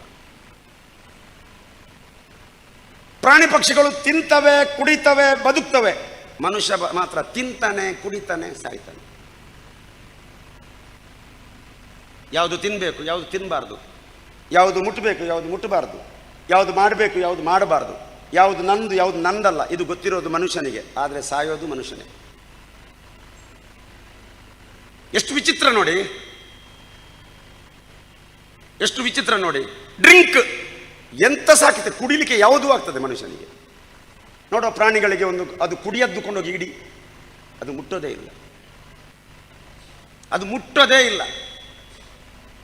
ಆಯಾ ಪ್ರಾಣಿ ಸಂಕುಲಕ್ಕೆ ಭಗವಂತನ ಆಜ್ಞೆ ಪ್ರಕಾರ ಏನು ತಿನ್ನಬೇಕೋ ಅದನ್ನೇ ತಿಂತವೆ. ಉದಾಹರಣೆಗೆ ಒಂದು ಆನೆಯನ್ನು 10 ದಿವಸ ಕಟ್ಟಿ ಹಾಕಿ ಅನ್ನ ನೀರು ಕೊಡಬೇಡಿ, 11ನೇ ದಿನ ಮಾಂಸ ತಂದಿಟ್ಟರೆ ಅದು ಮನಸ್ಸಿನೊಳಗೆ ಹೇಳ್ಕೊಳ್ತದೆ, ಅನ್ನ ನೀರು ಇಲ್ಲದೆ ನೀವು ಕೊಡದಿದ್ದರೆ ನಾನು ಸಾಯಲಿಕ್ಕೆ ರೆಡಿ ಇದ್ದಾನೆ, ಮಾಂಸ ತಿಂದು 1 ದಿನ ಬದುಕಲ್ಲ ಅಂತೇಳಿ ತೀರ್ಮಾನ ಮಾಡ್ತದೆ. ನೋಡಿ ಚಾಯ್ಸ್ ನೋಡಿ ಅದರದ್ದು. ಅದು ಸಾಯಲಿಕ್ಕೆ ರೆಡಿ ಇರ್ತದೆ, ಅದು ತಿನ್ನದನ್ನು ತಿಂದು ನಾನು ಬದುಕಲ್ಲ ಅಂತೇಳಿ ತೀರ್ಮಾನ ಮಾಡಿ. ಅದೇ ಹುಲಿ ಕ್ವೈಟ್ ಆಪೋಸಿಟ್. ಅದಕ್ಕೆ ಹುಲ್ಲು ತಂದಿಡಿ, ಅದು ತಿನ್ನೋದಿಲ್ಲ, ತಿಂತದೆ. ಬಹಳ ಒಂದು ಔಷಧಿ ರೂಪದಲ್ಲಿ ಒಂದೆರಡು ಹುಲ್ಲು ತಿನ್ಬಹುದು. ನೀವು ಅರ್ಥ ಮಾಡ್ಕೊಳ್ಬೇಕಾದ ವಿಷಯ, ಮನುಷ್ಯ ಡ್ರಿಂಕ್ ಏನನ್ನು ಕುಡಿತಾನೆ, ಎಂಥದ್ರದ್ದು ಆಗ್ತದೆ ಜ್ಯೂಸು, ಡ್ರಿಂಕ್. ಡೈನ್ ಎಂಥದ್ದು ತಿನ್ನೋದು, ಕಪ್ಪೆ ಸಹ ಆಗ್ತದೆ, ಅದು ಆಗ್ತದೆ, ಇದು ಆಗ್ತದೆ. ಯೂಟ್ಯೂಬ್ಗೆ ಹೋದರೆ ನಾನು ಹೇಳುವುದಿಲ್ಲ, ಎಂಥದ್ದು ತಿಂತಾನೆ ಮನುಷ್ಯ. ಮನುಷ್ಯನ ಮಾಂಸವನ್ನೂ ತಿನ್ನುವಂಥ ಊರುಗಳಿವೆ. ಡೈನ್, ಡ್ಯಾನ್ಸ್, ಯಾರೂ ಆಗ್ತದೆ ಡ್ಯಾನ್ಸ್ ಮಾಡಲಿಕ್ಕೆ. ನಮಗೆ ನಾಚಿಕೆ ಆಗಬೇಕು, ಆ ರೀತಿಯಲ್ಲಿ ಮನುಷ್ಯ ಡ್ಯಾನ್ಸ್ ಮಾಡ್ತಾನೆ. ಈಗ ಹೊಸ ಸಂಸ್ಕೃತಿ ಸ್ಟಾರ್ಟ್ ಆಗಿದೆ. Pub, club, recreation club. ದುಡಿಮೆ ಕಡಿಮೆ ಆಗಿದೆ, ಜೂಜು ಜಾಸ್ತಿ ಆಗಿದೆ. ಬೆಟ್ಟಿಂಗು, ಅಮ್ಮ ಕೆಳಗಿಡಮ್ಮ ಸ್ವಲ್ಪ ಹೊತ್ತು, ಇದು ದೀಕ್ಷೆ, ಇದೊಂದು ಸ್ವಲ್ಪ ಹೊತ್ತು. ಬೆಟ್ಟಿಂಗು, ಯಾಕಂದರೆ ಅದು ಸಾಂಕ್ರಾಮಿಕ ರೋಗ ಆಗ್ತದೆ, ಇನ್ನೊಬ್ಬರಿಗೆ ಹೋಗ್ತದೆ ಅದು ಬಾಟ್ಲಿ.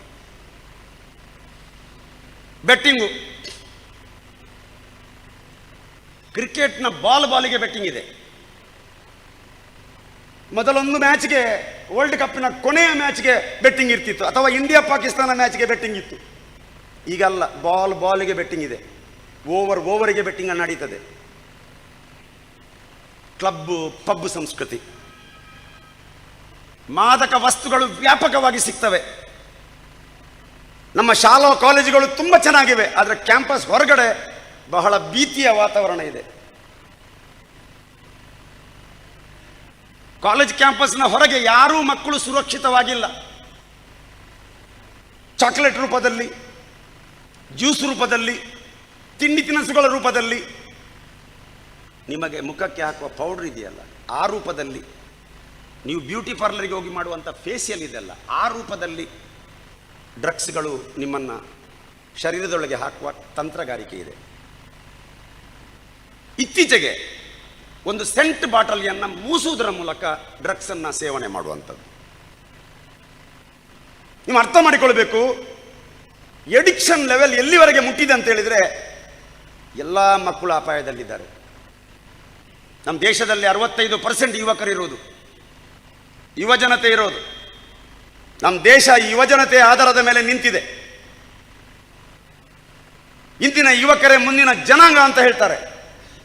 ಅಂತ ಯುವಕರೇ ಇವತ್ತು ದಾರಿ ತಪ್ತಾ ಇದ್ದಾರೆ. ಆತ್ಮಹತ್ಯೆ ಮಾಡುವವರ ಸಂಖ್ಯೆಯೂ ಜಾಸ್ತಿ ಆಗಿದೆ. 40ರ ಮೇಲೆ ಯಾರೂ ಆತ್ಮಹತ್ಯೆ ಮಾಡಲ್ಲ, ಎಲ್ಲ ಕೆಳಗಿನವರೇ. ಕಾರವಾರದಿಂದ ಸೋಮೇಶ್ವರದವರೆಗೆ ಏನು ಕಡಲ ತೀರ ಇದೆ, ಅಲ್ಲಿ ಏನಾದರೂ ಒಂದೆರಡು ಹೆಣ ಸಿಗುವುದಿದ್ರೆ ಎಲ್ಲ ಯುವಕರದ್ದೇ. ಯುವಕರು ಬಹಳ ಅಪಾಯದಲ್ಲಿದ್ದಾರೆ. ನಮ್ಮನ್ನು ಹಾಳು ಮಾಡಲಿಕ್ಕೆ ಸಾವಿರ ವ್ಯವಸ್ಥೆ ಇದೆ. ಒಳ್ಳೇದು ಮಾಡಲಿಕ್ಕೆ ಇದು ಒಂದೇ ವ್ಯವಸ್ಥೆ ಇರೋದು, ಅದು ಭಜನೆ. ಬಂಧು ಮಿತ್ರರೇ, ಅರ್ಥ ಮಾಡಿಕೊಳ್ಬೇಕು. ನಾವು ನಮ್ಮ ಮಕ್ಕಳು, ನಾನೊಂದು ನನ್ನ ತಂದೆ ತಾಯಿಗೆ ಏಳನೆಯವ, ಕೊನೆಯವ. ನನಗೇನಾದರೂ ಹೆಚ್ಚು ಕಮ್ಮಿ ಆದರೆ ನನ್ನ ಅಪ್ಪ ಅಮ್ಮ ಯೋಚಿಸ್ತಿದ್ರೋ ಏನೋ ಇನ್ನು 6 ಮಕ್ಕಳಿದ್ದಾರೆ ಅಂತ. ಆಪ್ಷನ್ ಇತ್ತು. ಈಗ 1-2 ಮಕ್ಕಳಿರೋದು. ಅದರಲ್ಲಿ 1-2 ಮಕ್ಕಳು ಹಾಳಾದರೆ ಆ ಕುಟುಂಬ ಹಾಳಾಗ್ತದೆ, ಆ ಮನೆಯೇ ಹಾಳಾಯಿತು. ನನ್ನ ಮಗ, ನನಗೆ ಮಗಳು ಇದ್ದಾಳೆ, ಅವರ ಪರಿಸ್ಥಿತಿ ಚೆನ್ನಾಗಿದ್ದರೆ ಮಾತ್ರ ನಾನು ತಂದೆಯಾಗಿ ಸಂತೋಷದಲ್ಲಿರಲಿಕ್ಕೆ ಸಾಧ್ಯ, ಸಂತೋಷವಾಗಿ ಕೆಲಸ ಮಾಡಲಿಕ್ಕೆ ಸಾಧ್ಯ. ಕುಟುಂಬದಲ್ಲಿ ಎಲ್ಲರ ಆರೋಗ್ಯ ಬಹಳ ಮುಖ್ಯ. ಒಂದು ಮಾನಸಿಕ ಆರೋಗ್ಯ, 2ನೇದು ಕೌಟುಂಬಿಕ ಆರೋಗ್ಯ, 3ನೇದು ಸಾಮಾಜಿಕ ಆರೋಗ್ಯ, 4ನೇದು ಔದ್ಯೋಗಿಕ ಆರೋಗ್ಯ, ಆತ್ಮಿಕವಾದ ಆರೋಗ್ಯ. ಮನುಷ್ಯನ ಜವಾಬ್ದಾರಿಯೂ ಇದು 5. ವೈಯಕ್ತಿಕ ಜವಾಬ್ದಾರಿ, ಕೌಟುಂಬಿಕ ಜವಾಬ್ದಾರಿ, ಸಾಮಾಜಿಕ ಜವಾಬ್ದಾರಿ, ಉದ್ಯೋಗದ ಜವಾಬ್ದಾರಿ, ಆತ್ಮಿಕವಾದ ಜವಾಬ್ದಾರಿ. ಈ 5 ಜವಾಬ್ದಾರಿ ಇಲ್ಲದೆ ಬದುಕುವುದೇ ಅದು ಕೆಟ್ಟ ಅಭ್ಯಾಸ ಇರುವವರ ಗುಣ. ಮಿತ್ರರೇ, ಈ ಜೀವನ ಇರುವುದು ಸುಖ ಪಡೆಯುವುದಕ್ಕಾಗಿ, ದುಃಖ ಪಡೆಯುವುದಕ್ಕಾಗಿ ಅಲ್ಲ. ಈ ಬದುಕು ಇರುವುದು ಸುಖ ಪಡೆಯುವುದಕ್ಕಾಗಿ ಅಂತ ಹೇಳಿ ಜಾನ್ ಮೇಸ್ಫೀಲ್ಡ್ ಹೇಳ್ತಾನೆ. ಈ ಜೀವನದ ಕೊನೆಯ ಹನಿಯವರೆಗೂ ಈ ಜೀವನದ ಮಧುಸಾರವನ್ನು ಸವಿಯಬೇಕು, ಮದ್ಯಸಾರವನ್ನಲ್ಲ, ಅಥವಾ ಯಾವುದೇ ಕೆಟ್ಟ ಚಟಗಳನ್ನಲ್ಲ. ಆಯಾ ದಿನದ ಪ್ರಾಮಾಣಿಕ ಕೆಲಸ, ಆಯಾ ದಿನದ ಔದಾರ್ಯದ ಮಾತುಗಳು, ಆಯಾ ದಿನದ ಸತ್ಕರ್ಮಗಳು ಮತ್ತು ಆಯಾ ದಿನದ ಚಟುವಟಿಕೆಗಳು ಮಾತ್ರ ನಮ್ಮ ಜೀವನಕ್ಕೆ ಚಂದ ರೂಪ ಕೊಡ್ತವೆ. ಮನೆ ದೇಶ ನಿರ್ಮಾಣದ ಕೇಂದ್ರ, ಶರೀರ ಆತ್ಮ ನಿರ್ಮಾಣದ ಕೇಂದ್ರ. ಜೀವನ ಅಂದರೆ ಒಂದು ಬಟ್ಟೆ ಇದ್ದಾಗೆ. ನೋಡಿ, ಈ ಬಟ್ಟೆಯನ್ನು ನಾನು ಹಾಕಿದ್ದೇನೆ. ಜೀವನ ಅಂದರೆ ಒಂದು ಬಟ್ಟೆ ಇದ್ದಂಗೆ. ಈ ಬಟ್ಟೆಯನ್ನು ನಾನು ನಾಳೆ ಹಾಕಬಹುದಾ? ಹಾಕಬಹುದು. ಆದರೆ ನೀವು ನೋಡಿದರೆ ಇವರಿಗೆ ಬೇರೆ ಬಟ್ಟೆ ಇಲ್ಲ ಅಂತ ಕಾಣ್ತದೆ, ನಿನ್ನೆದ್ದೇ ಹಾಕಿದ್ದಾರೆ ಅಂತ ಹೇಳ್ತಾರೆ. ಅಂದರೆ ನಮಗೆ 2 ಕಣ್ಣು, ನಮ್ಮ ಸುತ್ತಮುತ್ತ 1000 ಕಣ್ಣಿದೆ. ನಮ್ಮನ್ನು ಗಮನಿಸುವವರಿದ್ದಾರೆ, ನಮ್ಮನ್ನು ನೋಡುವವರಿದ್ದಾರೆ. ಮನುಷ್ಯ ಸಂಸ್ಕೃತಿ ಸಂಸ್ಕಾರದ ಆಧಾರದ ಮೇಲೆ ಬದುಕ್ತಾನೆ. ಸಂಸ್ಕೃತಿ ಏನೇ ಆದರೂ ನಮ್ಮಲ್ಲಿ ಕೆಟ್ಟ ನಡತೆ ಇದ್ದಾಗ ಅವನಿಗೆ ಸಂಸ್ಕೃತಿ ಇಲ್ಲ, ಅವನಿಗೆ ಸಂಸ್ಕಾರ ಇಲ್ಲ ಅಂತ ಹೇಳ್ತಾರೆ. ನಾನು ಹೇಳೋದಿಷ್ಟೇ, ಆರೋಗ್ಯಕರ ಅಭ್ಯಾಸ ಅಂತ ಹೇಳಿದರೆ ಸಂಸ್ಕೃತಿ ಮತ್ತು ಸಂಸ್ಕಾರದ ವಿರುದ್ಧವಾಗಿ ಬದುಕುವಂಥದ್ದು. ನೀವು ಅರ್ಥ ಮಾಡಿಕೊಳ್ಬೇಕಾಗ್ತದೆ. ಜೀವನ ಅಂದರೆ ಒಂದು ಬಟ್ಟೆ ಇದ್ದಂಗೆ. ಈ ಬಟ್ಟೆಗೆ ಕೊಳೆ ಆಗುವುದು ಸ್ವಾಭಾವಿಕ, ಇದಕ್ಕೆ ಬೆವರು ಬರುವುದು ಸ್ವಾಭಾವಿಕ. ಈ ಬಟ್ಟೆಯನ್ನು ಕೊಳೆ ಆದರೆ ಅದನ್ನು ತೊಳಿಬೇಕಷ್ಟೇ. ಕೊಳೆ ಆದರೆ ತೊಳಿಬೇಕು, ಹರಿದ್ರೆ ಹೊಲಿಬೇಕು, ಬಿಸಾಡುವುದಲ್ಲ. ಜೀವನದಲ್ಲಿ ಅದೇ ಮುಖ್ಯ. ಹಾಗಾಗಿ ರಕ್ತವನ್ನು ರಕ್ತದಿಂದ ತೊಳಿಲಿಕ್ಕೆ ಆಗೋದಿಲ್ಲ. ರಕ್ತವನ್ನು ರಕ್ತದಿಂದ ತೊಳಿಲಿಕ್ಕೆ ಆಗ್ತದಾ? ಆಗೋದಿಲ್ಲ. ಗಾಯ ಆಯಿತು, ರಕ್ತ ಆಯಿತು, ಇನ್ನೊಬ್ಬರ ರಕ್ತ ತಂದು ತೊಳಿಲಿಕ್ಕೆ ಆಗ್ತದ? ಪಾಪವನ್ನು ಪಾಪದಿಂದ ತೊಳಿಲಿಕ್ಕೂ ಆಗುವುದಿಲ್ಲ. ರಕ್ತದಿಂದ ತೊಳಿಲಿಕ್ಕೆ ಆಗುದಿಲ್ಲ. ರಕ್ತವನ್ನು ತೊಳಿಬೇಕಾದ್ರೆ ನೀರು ತರಬೇಕು, ಅಥವಾ H2O2 ಅಂತೇಳಿ ಸ್ವಲ್ಪ ಸೈಂಟಿಫಿಕ್ ನೀರು, ಅಂದರೆ ಮೆಡಿಕಲ್ ನೀರು ತರಬೇಕು. ಹೈಡ್ರೋಜನ್ ಪೆರಾಕ್ಸೈಡ್ ಅಂತ ಹೇಳ್ತಾರೆ, ಅದನ್ನು ತರಬೇಕು. ಅದಕ್ಕಿಂತ ಮೀರಿದ್ದಿದ್ರೆ ಬೆಟಡೈನ್ ತರಬಹುದು, ಅದಕ್ಕಿಂತ ಮೀರಿದ್ದರೆ ಟಿಂಚರ್ ತರಬಹುದು, ಏನೋ ತರಬಹುದು. ರಕ್ತವನ್ನು ರಕ್ತದಿಂದ ತೊಳಿಲಿಕ್ಕೆ ಆಗೋದಿಲ್ಲ. ಹಾಗೆ ಪಾಪವನ್ನು ಪಾಪದಿಂದ ತೊಳಿಲಿಕ್ಕೆ ಆಗೋದಿಲ್ಲ. ಪಾಪವನ್ನು ತೊಳಿಬೇಕಾದ್ರೆ ಪುಣ್ಯದಿಂದ ತೊಳಿಬೇಕು. ಇವತ್ತು ನಮ್ಮ ಆಧ್ಯಾತ್ಮ, ಭಜನೆ ಇದೆಲ್ಲವೂ ನಮ್ಮ ತಪ್ಪು ಗುಣಗಳನ್ನು, ನಮ್ಮ ಕೆಟ್ಟ ಅಭ್ಯಾಸಗಳನ್ನು ತೊಳೆಯುವ ಒಂದು ಅಸ್ತ್ರ ಆಗಿದೆ ಎಂಬುದನ್ನು ಈ ಸಂದರ್ಭದಲ್ಲಿ ಹೇಳಲಿಕ್ಕೆ ಇಷ್ಟಪಡ್ತೇನೆ. ಒಂದು ಶ್ಲೋಕ ಇದೆ, ಅದನ್ನು ಸುಬ್ರಹ್ಮಣ್ಯ ಪ್ರಸಾದರಿಗೆ ಚೆನ್ನಾಗಿ ಬರಬಹುದು. ಅನ್ಯ ಜಾಗದಲ್ಲಿ ಮಾಡಿದ ಪಾಪ ಪುಣ್ಯ ಜಾಗದಲ್ಲಿ ಪರಿಹಾರ ಆಗ್ತದಂತೆ. ಆದರೆ ಪುಣ್ಯ ಜಾಗದಲ್ಲೇ ಬಂದು ಪಾಪ ಮಾಡಿದರೆ ಅದು ವಜ್ರಲೇಪವಾಗಿರ್ತದೆ ಅಂತ ಹೇಳ್ತಾರೆ. ಹಾಗಾಗಿ ನನ್ನ ಸ್ನೇಹಿತರೆ, ಜೀವನ ಅಂತ ಹೇಳಿದರೆ ಹೂವಿನ ಹಾಸಿಗೆ ಅಲ್ಲ, ಅದು ಮುಳ್ಳಿನ ಹಾಸಿಗೆಯೂ ಹೌದು. ಸತ್ಯ ಹೇಳ್ತೇನೆ, ಕೆಲವೊಮ್ಮೆ ನನ್ನ ಬದುಕಿನಲ್ಲಿ ನಾನೇ ಎಷ್ಟೋ ಸಲ ಯೋಚಿಸಿದ್ದೇನೆ,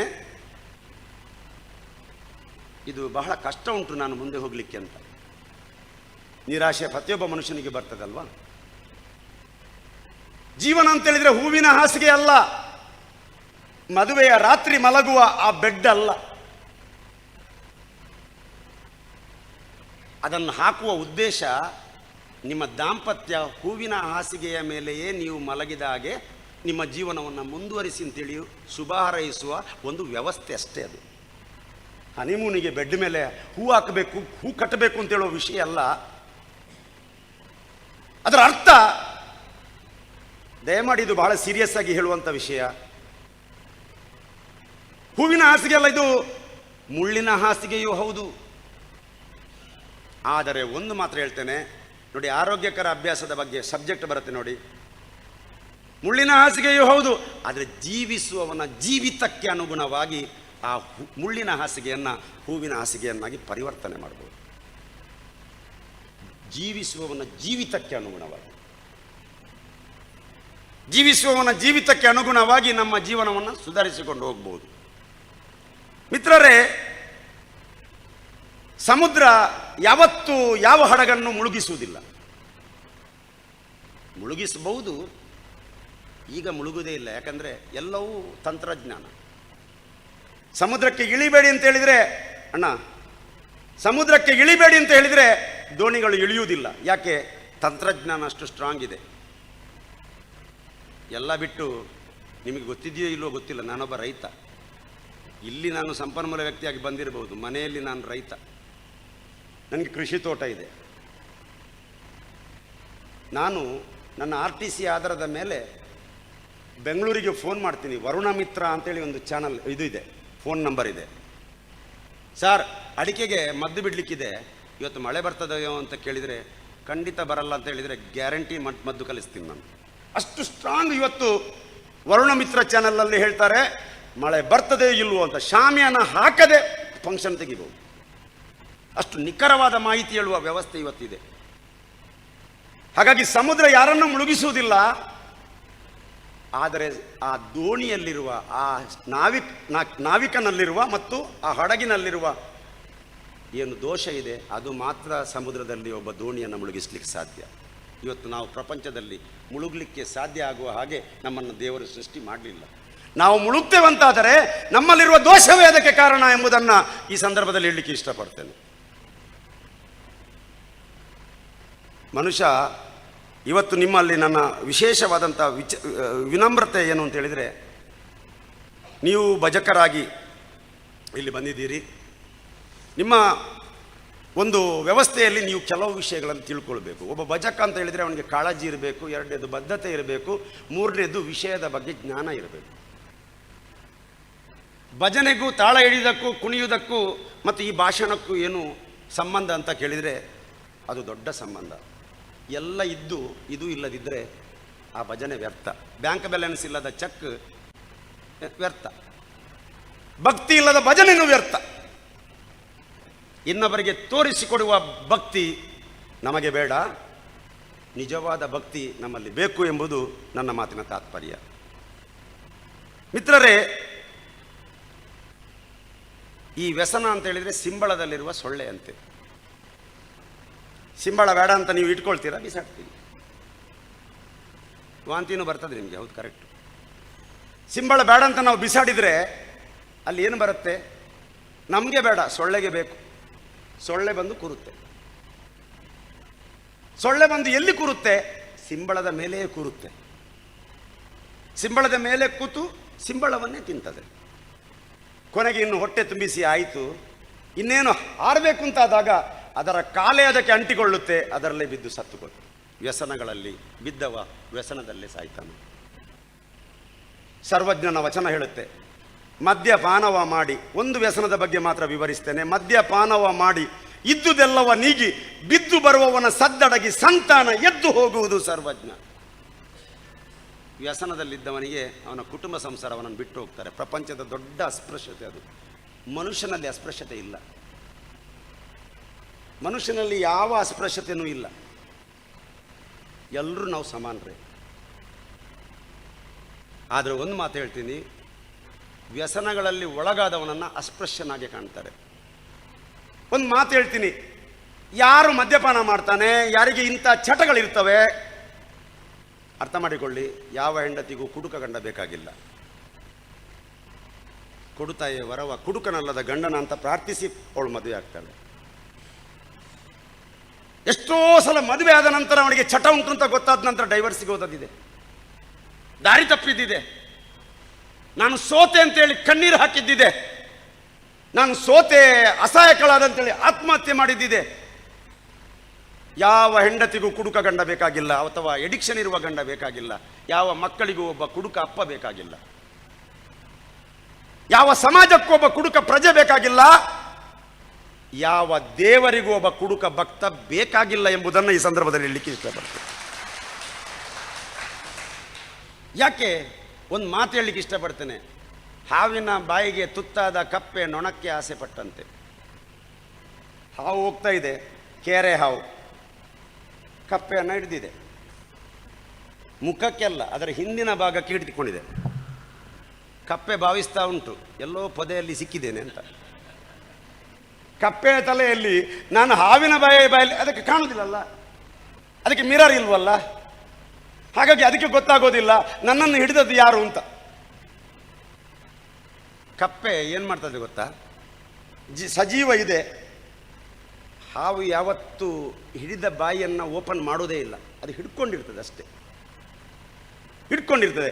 ಕಪ್ಪೆ ಯೋಚಿಸ್ತದೆ, ನಾನು ಪೊದೆಯಲ್ಲಿ ಸಿಲುಕಿದ್ದೇನೆ, ಆ ಕಪ್ಪೆಯ ಬಾಯಿಯ ಮುಂದೆ ಒಂದು ಸೊಳ್ಳೆ ಬಂದು ಕೂತಿದೆ. ಕಪ್ಪೆಗೆ ಆಸೆ ಆಗುವುದು ಸೊಳ್ಳೆ ತಿನ್ನಲಿಕ್ಕೆ, ಇದೇ ಸಾಯಲಿಕ್ಕೆ ಬಿದ್ದಿದೆ, ಅದಕ್ಕೆ ಸೊಳ್ಳೆ ಯಾಕೆ? ನೋಡಿ, ವಚನದ ಅರ್ಥವನ್ನು ತಿಳ್ಕೊಳ್ಬೇಕಾದ್ರೆ ಒಂದು ದಿನ ಬೇಕು. ಹಾವಿನ ಬಾಯಿಗೆ ತುತ್ತಾದ ಕಪ್ಪೆ ನೊಣಕ್ಕೆ ಆಸೆ ಪಟ್ಟಂತೆ ಅಂದರೆ ವೇಸ್ಟ್. ಅದು ಎಡಿಕ್ಷನ್ ಇರುವ ವ್ಯಕ್ತಿ, ಎಲ್ಲಿಯೂ ಸಿಕ್ಕಿಬಿದ್ದ ವ್ಯಕ್ತಿ, ಯಾವುದೋ ಹುಡುಗಿಯ ವಿಷಯಕ್ಕೆ, ಯಾವುದೋ ಚಟದ ವಿಷಯಕ್ಕೆ ಕಟ್ಟಿ ಹಾಕಿದ ವ್ಯಕ್ತಿ ಇನ್ನೊಂದು ಏನು ಬೇಕು ಅಂತೇಳಿ ಆಸೆ ಪಡುವುದರಲ್ಲಿ ವ್ಯರ್ಥ ಅಂತ. ಹಾವಿಗನ ಬಾಯಿಗೆ ತುತ್ತಾದ ಕಪ್ಪೆ ನೊಣಕ್ಕೆ ಆಸೆ ಪಟ್ಟಂತೆ. ನೇಣು ಕಂಬಕ್ಕೆ ಏರುವ ಕಳ್ಳ ಹಾಲು ತುಪ್ಪವ ಬಯಸಿದಂತೆ ಕೆಡುವ ಶರೀರವನ್ನು ನಂಬಿ ಸುಳ್ಳು ಮಾತನಾಡುತ್ತಾ ಹೊಟ್ಟೆ ತುಂಬಿಸುವವನಿಗೆ ಕುಡುಕನಿಗೆ ಕೂಡಲ ಸಂಗಮ ದೇವ ಮೆಚ್ಚುವುದಿಲ್ಲ. ದೇವರು ಮೆಚ್ಚದ ಕೆಲಸ. ನಿಮ್ಮಲ್ಲಿ ಕೈ ಮುಗಿದು ಬೇಡಿಕೊಳ್ಳುವಂಥದ್ದು ಇಷ್ಟೇ. ನೀವು ಅರ್ಥ ಮಾಡ್ಕೊಳ್ಬೇಕಾದ್ರೆ ಸರ್ವಜ್ಞನ ವಚನ ಎಷ್ಟು ಸ್ಪಷ್ಟವಾಗಿರ್ತದೆ, ತನ್ನ ಕುಟುಂಬವೇ ಬಿಟ್ಟು ಹೋಗ್ತದೆ. ನೋಡ್ರಿ, ನನ್ನ ಕುಟುಂಬದಲ್ಲಿ ಒಬ್ಬರು ಡಯಾಲಿಸಿಸ್ ಪೇಷಂಟ್ ಇದ್ದಾರೆ. ನಾನು ಹೇಳ್ಕೊಳ್ಳೋದಿಲ್ಲ, ಯಾಕಂದರೆ ಇದು ಲೈವ್ ಆಗ್ತಾ ಇದೆ, ಇದು ಸತ್ಯ. ವಾರಕ್ಕೆ 3 ಸಲ ಡಯಾಲಿಸಿಸ್ ಆಗುತ್ತೆ. ಯಾವತ್ತೂ ತನ್ನ ಅಪ್ಪ ಭಾರ ಆಗಲಿಲ್ಲ ಅವರಿಗೆ. ನಮ್ಮ ಸರ್ವಸ್ವವನ್ನು ನನ್ನ ಅಪ್ಪನಿಗೆ ಕೊಡ್ತೇನೆ, ನಮ್ಮ ಸರ್ವಸ್ವವನ್ನು ನನ್ನ ತಾಳಿ ಮಾರಿಯಾದರೂ ನನ್ನ ಗಂಡ ಬೇಕು ಅಂತೇಳಿ ಆಸೆ ಪಡ್ತಾರೆ. ಒಂದು ಕಿಡ್ನಿ ಪೇಷಂಟನ್ನು ಹೆಂಡತಿ ಯಾವತ್ತೂ ದೂಷಿಸುವುದಿಲ್ಲ. ಒಬ್ಬ ಕ್ಯಾನ್ಸರ್ ರೋಗಿಯನ್ನು ನಾನು ನೋಡಿದ್ದೇನೆ. ನನ್ನ ಮಡದಿಯು ಒಂದು ಆಸ್ಪತ್ರೆಯಲ್ಲಿ ಇರೋದು. ಎಷ್ಟು ಕ್ಯಾನ್ಸರ್ ರೋಗಿಗಳಿದ್ದಾರೆ, ಯಾರಿರಲ್ಲ ಅವರೊಂಟಿ ಜೊತೆಯಲ್ಲಿ. ಪಾಪ, ಕುಡಿಯುವಾಗ ಎಲ್ಲರೂ ಇರ್ತಾರೆ, ಸಂಭ್ರಮಿಸುವಾಗ ಎಲ್ಲರೂ ಇರ್ತಾರೆ, ದುಡ್ಡಿರುವಾಗ ಎಲ್ಲರೂ ಇರ್ತಾರೆ. ಅನಾರೋಗ್ಯಕ್ಕೆ ತುತ್ತಾಗುವಾಗ ಫ್ಯಾಮಿಲಿ ಮಾತ್ರ ಇರ್ತದೆ. ಆ ಕುರ್ಚಿಯಲ್ಲಿ ಕೂತದ್ದು ಯಾರು ಅಂತ ಕೇಳಿದರೆ, ಒಂದೋ ಮಡದಿ, ಒಂದೋ ಮಕ್ಕಳು ಕಡಿಮೆ, ಮಡದಿ. ಗಂಡನಿಗೆ ಹೆಂಡತಿ, ಹೆಂಡತಿಗೆ ಗಂಡ. ಒಂದು ಮೂಗಿಗೆ ಪೈಪು, ಒಂದು ಕೈಗೆ ಪೈಪು, ಒಂದು ಮೂತ್ರಕ್ಕೆ, ಒಂದು ಮಲಕ್ಕೆ ಪೈಪ್ ಹಾಕಿ ವಾಸನೆ ಬರುವ ಆ ಶರೀರದ ಮಧ್ಯೆ ಕೂತು ಒಮ್ಮೆ ಗಂಡ ಸರಿಯಾದರೆ ಸಾಕು ಅಂತೇಳಿ ಪ್ರತಿದಿನ ರೋಧಿಸ್ತಾಳಲ್ಲ, ಇದು ಸಂಬಂಧ ರೀ.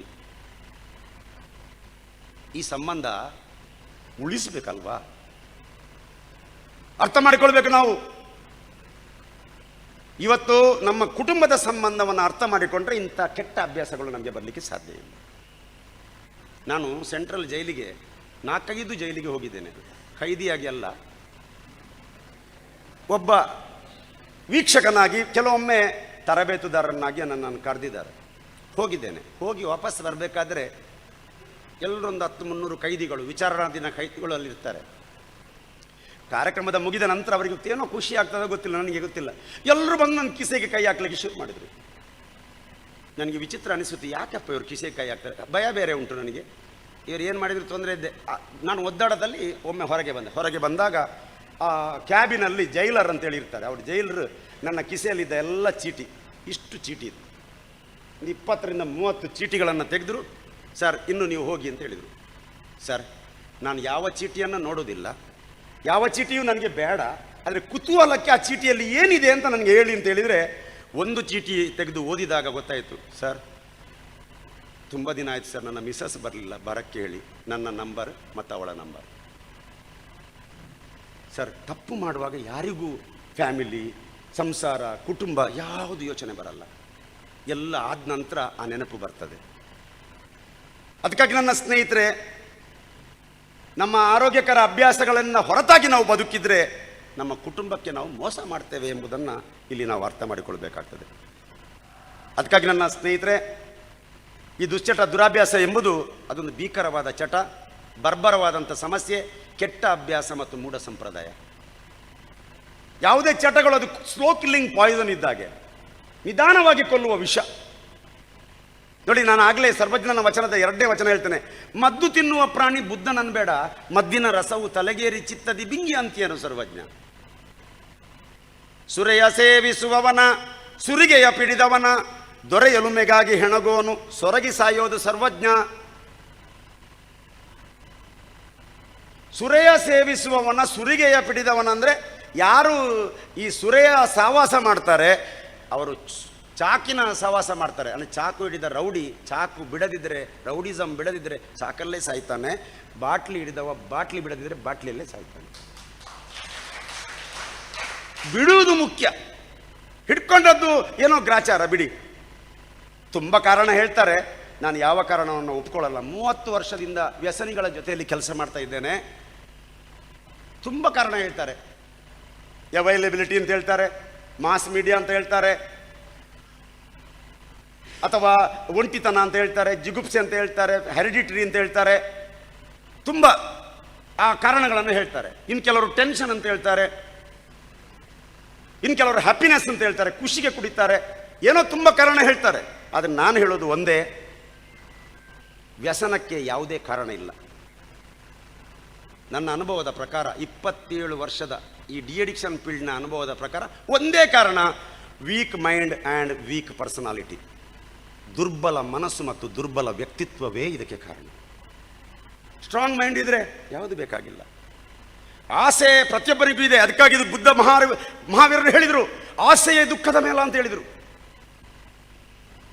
Wants are unlimited but means are limited ಅಂತ ಹೇಳುವ ಮಾತು ನಾವು ಎಕನಾಮಿಕ್ಸ್ ಅಲ್ಲಿ ಕೇಳ್ತೀವಿ.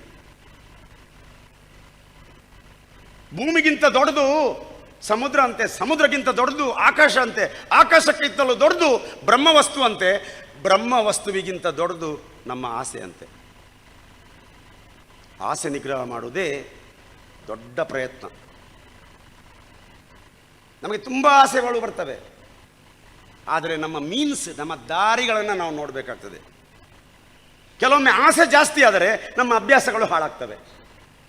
ಈ ಪ್ರಾಸ್ಟಿಟ್ಯೂಷನ್, ಈ ಗ್ಯಾಂಬ್ಲಿಂಗು, ಈ ಕಾಕ್ ಫೈಟು, ಇದೆಲ್ಲವೂ ಬಂದದ್ದು ನಮ್ಮ ಆಸೆಗಳು ಜಾಸ್ತಿ ಆದಾಗ, ಅಥವಾ ಈ ಚಟದ ಒಂದು ಪ್ರಭಾವದಿಂದ ಆದಂಥ ದೊಡ್ಡ ಹೊಂಡವನ್ನು ಭರ್ತಿ ಮಾಡಲಿಕ್ಕೆ ದಾರಿ ಕಾಣದೇ ಇದ್ದಾಗ. ಇವತ್ತು ನಮ್ಮನ್ನು ಉದ್ಧಾರ ಮಾಡುವವರು ಬೇರೆ ಯಾರೂ ಇಲ್ಲ ಸರ್. ನೋಡಿ, ಮೊನ್ನೆ ನಾನು ಕಲಬುರಗಿಗೆ ಹೋಗಿದ್ದೆ. ಕಲಬುರಗಿ ಪ್ರದೇಶದಲ್ಲಿ ಒಂದು ಲಾಡ್ಜಲ್ಲಿದ್ದೆ. ಬೆಳಿಗ್ಗೆದ್ದು ಮೇಲೆ ನೋಡ್ತಾ ಇದ್ದೆ, ರೋಡ್ ಸೈಡಲ್ಲಿ ಒಂದು ದೊಡ್ಡ ಅಡ್ವರ್ಟೈಸ್ಮೆಂಟ್ ಬೋರ್ಡ್ ಇದೆ. ಅಡ್ವರ್ಟೈಸ್ಮೆಂಟಲ್ಲಿ ಬೋರ್ಡಲ್ಲಿ ಏನಿದೆ ಗೊತ್ತಾ? 1 ನೇಷನ್, 1 ಇಂಡಿಯಾ, 1 ಲ್ಯಾಂಗ್ವೇಜ್. ವಿಮಲ್, ಕೆಳಗೆ ವಿಮಲ್. ನಮ್ಮ ಇಂಡಿಯಾ, ಒಂದು ಇಂಡಿಯಾ, ಒಂದು ನೇಷನ್, ಒಂದು ಲ್ಯಾಂಗ್ವೇಜ್. ಒಂದು ಲ್ಯಾಂಗ್ವೇಜ್ ಅಂದರೆ ಏನು? ಎಲ್ಲರೂ ಒಂದೇ ರೀತಿ ಜಗಿಯೋದು, ಒಂದೇ ರೀತಿ ಉಗಿಯೋದು, ಒಂದೇ ರೀತಿ ಕ್ಯಾನ್ಸರ್ ಬರೋದು. ಕೆಳಗೆ ವಿಮಲ್ ಅಂತ ಹೇಳಿದರೆ ಅಷ್ಟಕ್ಕೆ ನಿಲ್ಲಿಸಿದಾರಾ? ಇಲ್ಲ, ಬಾಯಲ್ಲಿ ಹಾಕಿ ಕೇಸರಿ. ಎಷ್ಟು ಮೋಸ ನೋಡಿ. ಇದುವರೆಗೆ ಆ ವಿಮಲಲ್ಲಿ ಕೇಸರಿ ಉಂಟಾ? ಸಣ್ಣ ಉದಾಹರಣೆ ನಿಮಗೆ ನಾನು ಹೇಳುವಂಥದ್ದು. ವಿಮಲಲ್ಲಿ ಕೇಸರಿ ಉಂಟಾ? ಮತ್ತೆ ಆ ಕೇಸರಿ ಯಾಕೆ ಬಂತು? ಸ್ಟ್ಯಾಟ್ಯೂಟರಿ ವಾರ್ನಿಂಗ್, ಶಾಸನಬದ್ಧ ಕಾನೂನಿನ ಪ್ರಕಾರ ಅದರಲ್ಲಿ ಏನಿದೆ ಅಂತೇಳಿ ಹೇಳಲಿಕ್ಕೆ ಆಗೋದಿಲ್ಲ ಅವರಿಗೆ. ಅದನ್ನು ಕೊಡುವವರು ಯಾರು? ಅದರ ಅಡ್ವರ್ಟೈಸ್ಮೆಂಟ್ ಮಾಡೋರು ಯಾರು? ಪ್ರತಿಷ್ಠಿತ ಸಿನಿಮಾ ನಟರು. ಅವರ ಹೆಸರು ಹೇಳೋದಿಲ್ಲ, ಯಾಕೆ? ಕೆಲವರು ಅವರ ಅಭಿಮಾನಿಗಳಾಗಿರ್ತಾರೆ. ದಯಮಾಡಿ ಹೇಳ್ತೇನೆ, ಅಭಿಮಾನ ಯಾರಲ್ಲಿ ಇಟ್ಕೊಳ್ಬೇಕು ಅವರಲ್ಲಿ ಇಟ್ಕೊಳ್ಬೇಕು. ಲಿಯಾಂಡರ್ ಪೇಸ್ ಒಬ್ಬ ಒಳ್ಳೆಯ ಆಟಗಾರ. ಅವನಿಗೆ ಕೋಟಿ ಕೋಟಿ ಆಫರ್ ಬಂತು ಎಡಿಕ್ಷನ್ ಬಗ್ಗೆ ತಗೊಳ್ಳಿಕ್ಕೆ, ಹೋಗಲಿಲ್ಲ. ಸಚಿನ್ ತೆಂಡೂಲ್ಕರ್ಗೆ ಬಂತು, ಕಿಂಗ್ ಫಿಶರ್ ಇದ್ದು, ಗೊತ್ತುಂಟಲ್ಲ ನಿಮಗೆ. ಉಲಾಲಲ್ಲೋ ಖುಷಿ ಆಗ್ತದೆ ಕೇಳುವಾಗ. ಕ್ರಿಕೆಟ್ ನೋಡುವಾಗ ಕ್ರಿಕೆಟ್ಗಿಂತ ಹೆಚ್ಚು ಬೋರ್ಡ್ ಅದರದ್ದು ಬರ್ತದೆ. ಅದರ ಅರ್ಥ ಏನು? ನಮಗೆ ಒಮ್ಮೆ ಕುಡಿಬೇಕು ಅಂತ ಅನಿಸಬೇಕು. ಆ ರೀತಿಯ ಮಾಸ್ ಮೀಡಿಯಾ, ಆ ರೀತಿಯ ಒಂದು ಅಡ್ವರ್ಟೈಸ್ಮೆಂಟು ಇವತ್ತು ನಮ್ಮನ್ನು ಆಕರ್ಷಣೆ ಮಾಡ್ತವೆ. ಇವತ್ತು ಈ ಡ್ರಗ್ಸು, ಈ ಮಾದಕ ವಸ್ತುಗಳು ಸಿನಿಮಾ ರಂಗಕ್ಕೂ ತಟ್ಟಿದೆ. ಹೇಳಲಿಕ್ಕೆ ಹೋಗುವುದಿಲ್ಲ, ನಾನು ಹೆಸರು ಹೇಳಲಿಕ್ಕೆ ಹೋಗುವುದಿಲ್ಲ. ಸಿನಿಮಾ ರಂಗಕ್ಕೂ ತಟ್ಟಿದೆ, ಸಾಂಸ್ಕೃತಿಕ ರಂಗಕ್ಕೂ ತಟ್ಟಿದೆ. ಸಿನಿಮಾ ರಂಗ ಅಂತ ಹೇಳುವುದಕ್ಕಿಂತ ಸಾಂಸ್ಕೃತಿಕ ರಂಗಕ್ಕೂ ತಟ್ಟಿದೆ. ನಟ ನಟಿಯರು ಗಾಂಜಾ ಪರವಾಗಿ ಬ್ಯಾಟಿಂಗ್ ಮಾಡ್ತಾ ಇದ್ದಾರೆ. ಭಾರತ ವಿಶ್ವದ ಆಧ್ಯಾತ್ಮ ಕೋಣೆ ಅಂತ ನಾವು ಹೇಳ್ತೀವಿ. ಆದರೆ ಭಾರತ ಇವತ್ತು ಚೆನ್ನಾಗಿದೆ, ಆಧ್ಯಾತ್ಮ ಕೋಣೆ ಅದು ನೆರೆಕರೆ ಸರಿ ಇಲ್ಲ. ನಮ್ಮ ನೆರೆಕರೆ ಸರಿ ಇರಬೇಕಲ್ಲ. ಈಗ ನನ್ನ ಮನೆ ಇದೆ, ನನ್ನ ಹತ್ರದಲ್ಲಿ ಬೇರೆ ಯಾರೋ ನಮ್ಮ ಮನೆಯನ್ನೇ ಹಾಳು ಮಾಡುವ ನೆರೆಕರೆಯವರು ಇದ್ದರೆ ನಮಗೆ ಸಮಾಧಾನ ಆಗ್ತದಾ? ಧೈರ್ಯ ಬರ್ತದಾ? ಒಂದು ವೇಳೆ ನನ್ನ ಮನೆಗೆ ಕಳ್ಳರು ಬಂದರೆ ಎಲ್ಲ ಮುಗಿಸಿ ಹೋಗಿ ಅಂತೇಳಿ ಅವರು ಯೋಚಿಸಬಹುದು. ನೆರೆಕರೆ ಸರಿ ಇಲ್ಲದಿದ್ದರೆ ಬಹಳ ಕೆಟ್ಟದ್ದು. ನೋಡಿ, ನಮ್ಮ ಕುಟುಂಬ ಎಷ್ಟೇ ದೊಡ್ಡದಿರ್ಬೋದು, ಎಷ್ಟೇ ಎಲ್ದಿರ್ಬೋದು, ಆದರೆ ಮೊದಲು ಓಡಿ ಬರೋದು ನೆರೆಕರೆಯವರು. ನೆರೆಕರೆ ಚೆನ್ನಾಗಿರಬೇಕು. ಅರ್ಥ ಮಾಡಿಕೊಳ್ಳಿ. ಭಾರತ ಮತ್ತು ಭಾರತದ ನೆರೆಕರೆಯ ಬಗ್ಗೆ ಸ್ವಲ್ಪ ನಾನು ಗಮನ ನಿಮಗೆ ಹರಿಸ್ತೀನಿ. ಭಾರತ ದೇಶದ ನೆರೆಕರೆ ಯಾವುದು? ಗೋಲ್ಡನ್ ಕ್ರೆಸೆಂಟ್ ರಾಷ್ಟ್ರಗಳು, ಅಂದರೆ ಅರ್ಧಚಂದ್ರ ರಾಷ್ಟ್ರಗಳು ಅಂತೇಳಿ 3 ರಾಷ್ಟ್ರ ಬರ್ತದೆ. ಪಾಕಿಸ್ತಾನ, ಅಫ್ಘಾನಿಸ್ತಾನ ಮತ್ತು ಇರಾನ್. ಈ 3 ರಾಷ್ಟ್ರಗಳು, ಪಾಕಿಸ್ತಾನದ ಬಗ್ಗೆ ನಿಮಗೆಲ್ಲ ಗೊತ್ತಿದೆ.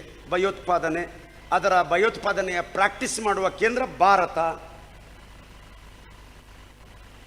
ನೋಡಿ, ನೀವು ಅರ್ಥ ಮಾಡಿಕೊಳ್ಬೇಕು. ಮೊನ್ನೆ ನಾನು ಒಂದು ವರದಿ ಓದಿದೆ, ಸ್ಫೋಟಕ ವರದಿ.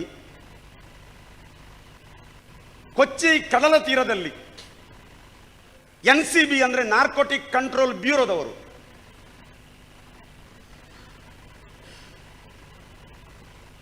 ಆಯ್ತಾ, ನಾರ್ಕೋಟಿಕ್ ಕಂಟ್ರೋಲ್ ಬ್ಯೂರೋದವರು ಕೊಚ್ಚಿ ಕಡಲ ತೀರದಲ್ಲಿ ದೋಣಿಯಲ್ಲಿ, ಯಾಕಂದರೆ ಈ ಬಾರ್ಡರ್ವರೆಗೆ ಹಡಗು ಬರ್ತದೆ, ಅಲ್ಲಿಂದ ದೋಣಿಯಲ್ಲಿ ಬರ್ತದೆ. ದೋಣಿಯಲ್ಲಿ 1250 kg 134 ಬ್ಯಾಗ್ಗಳಲ್ಲಿ ಹೈ ಪ್ಯೂರಿಟಿ ಮೆಥಾಪೆಟಮೈನ್ ಅಂತ ಹೇಳುವ ಡ್ರಗ್ಸ್ ಅನ್ನು ವಶಪಡಿಸಿದರು.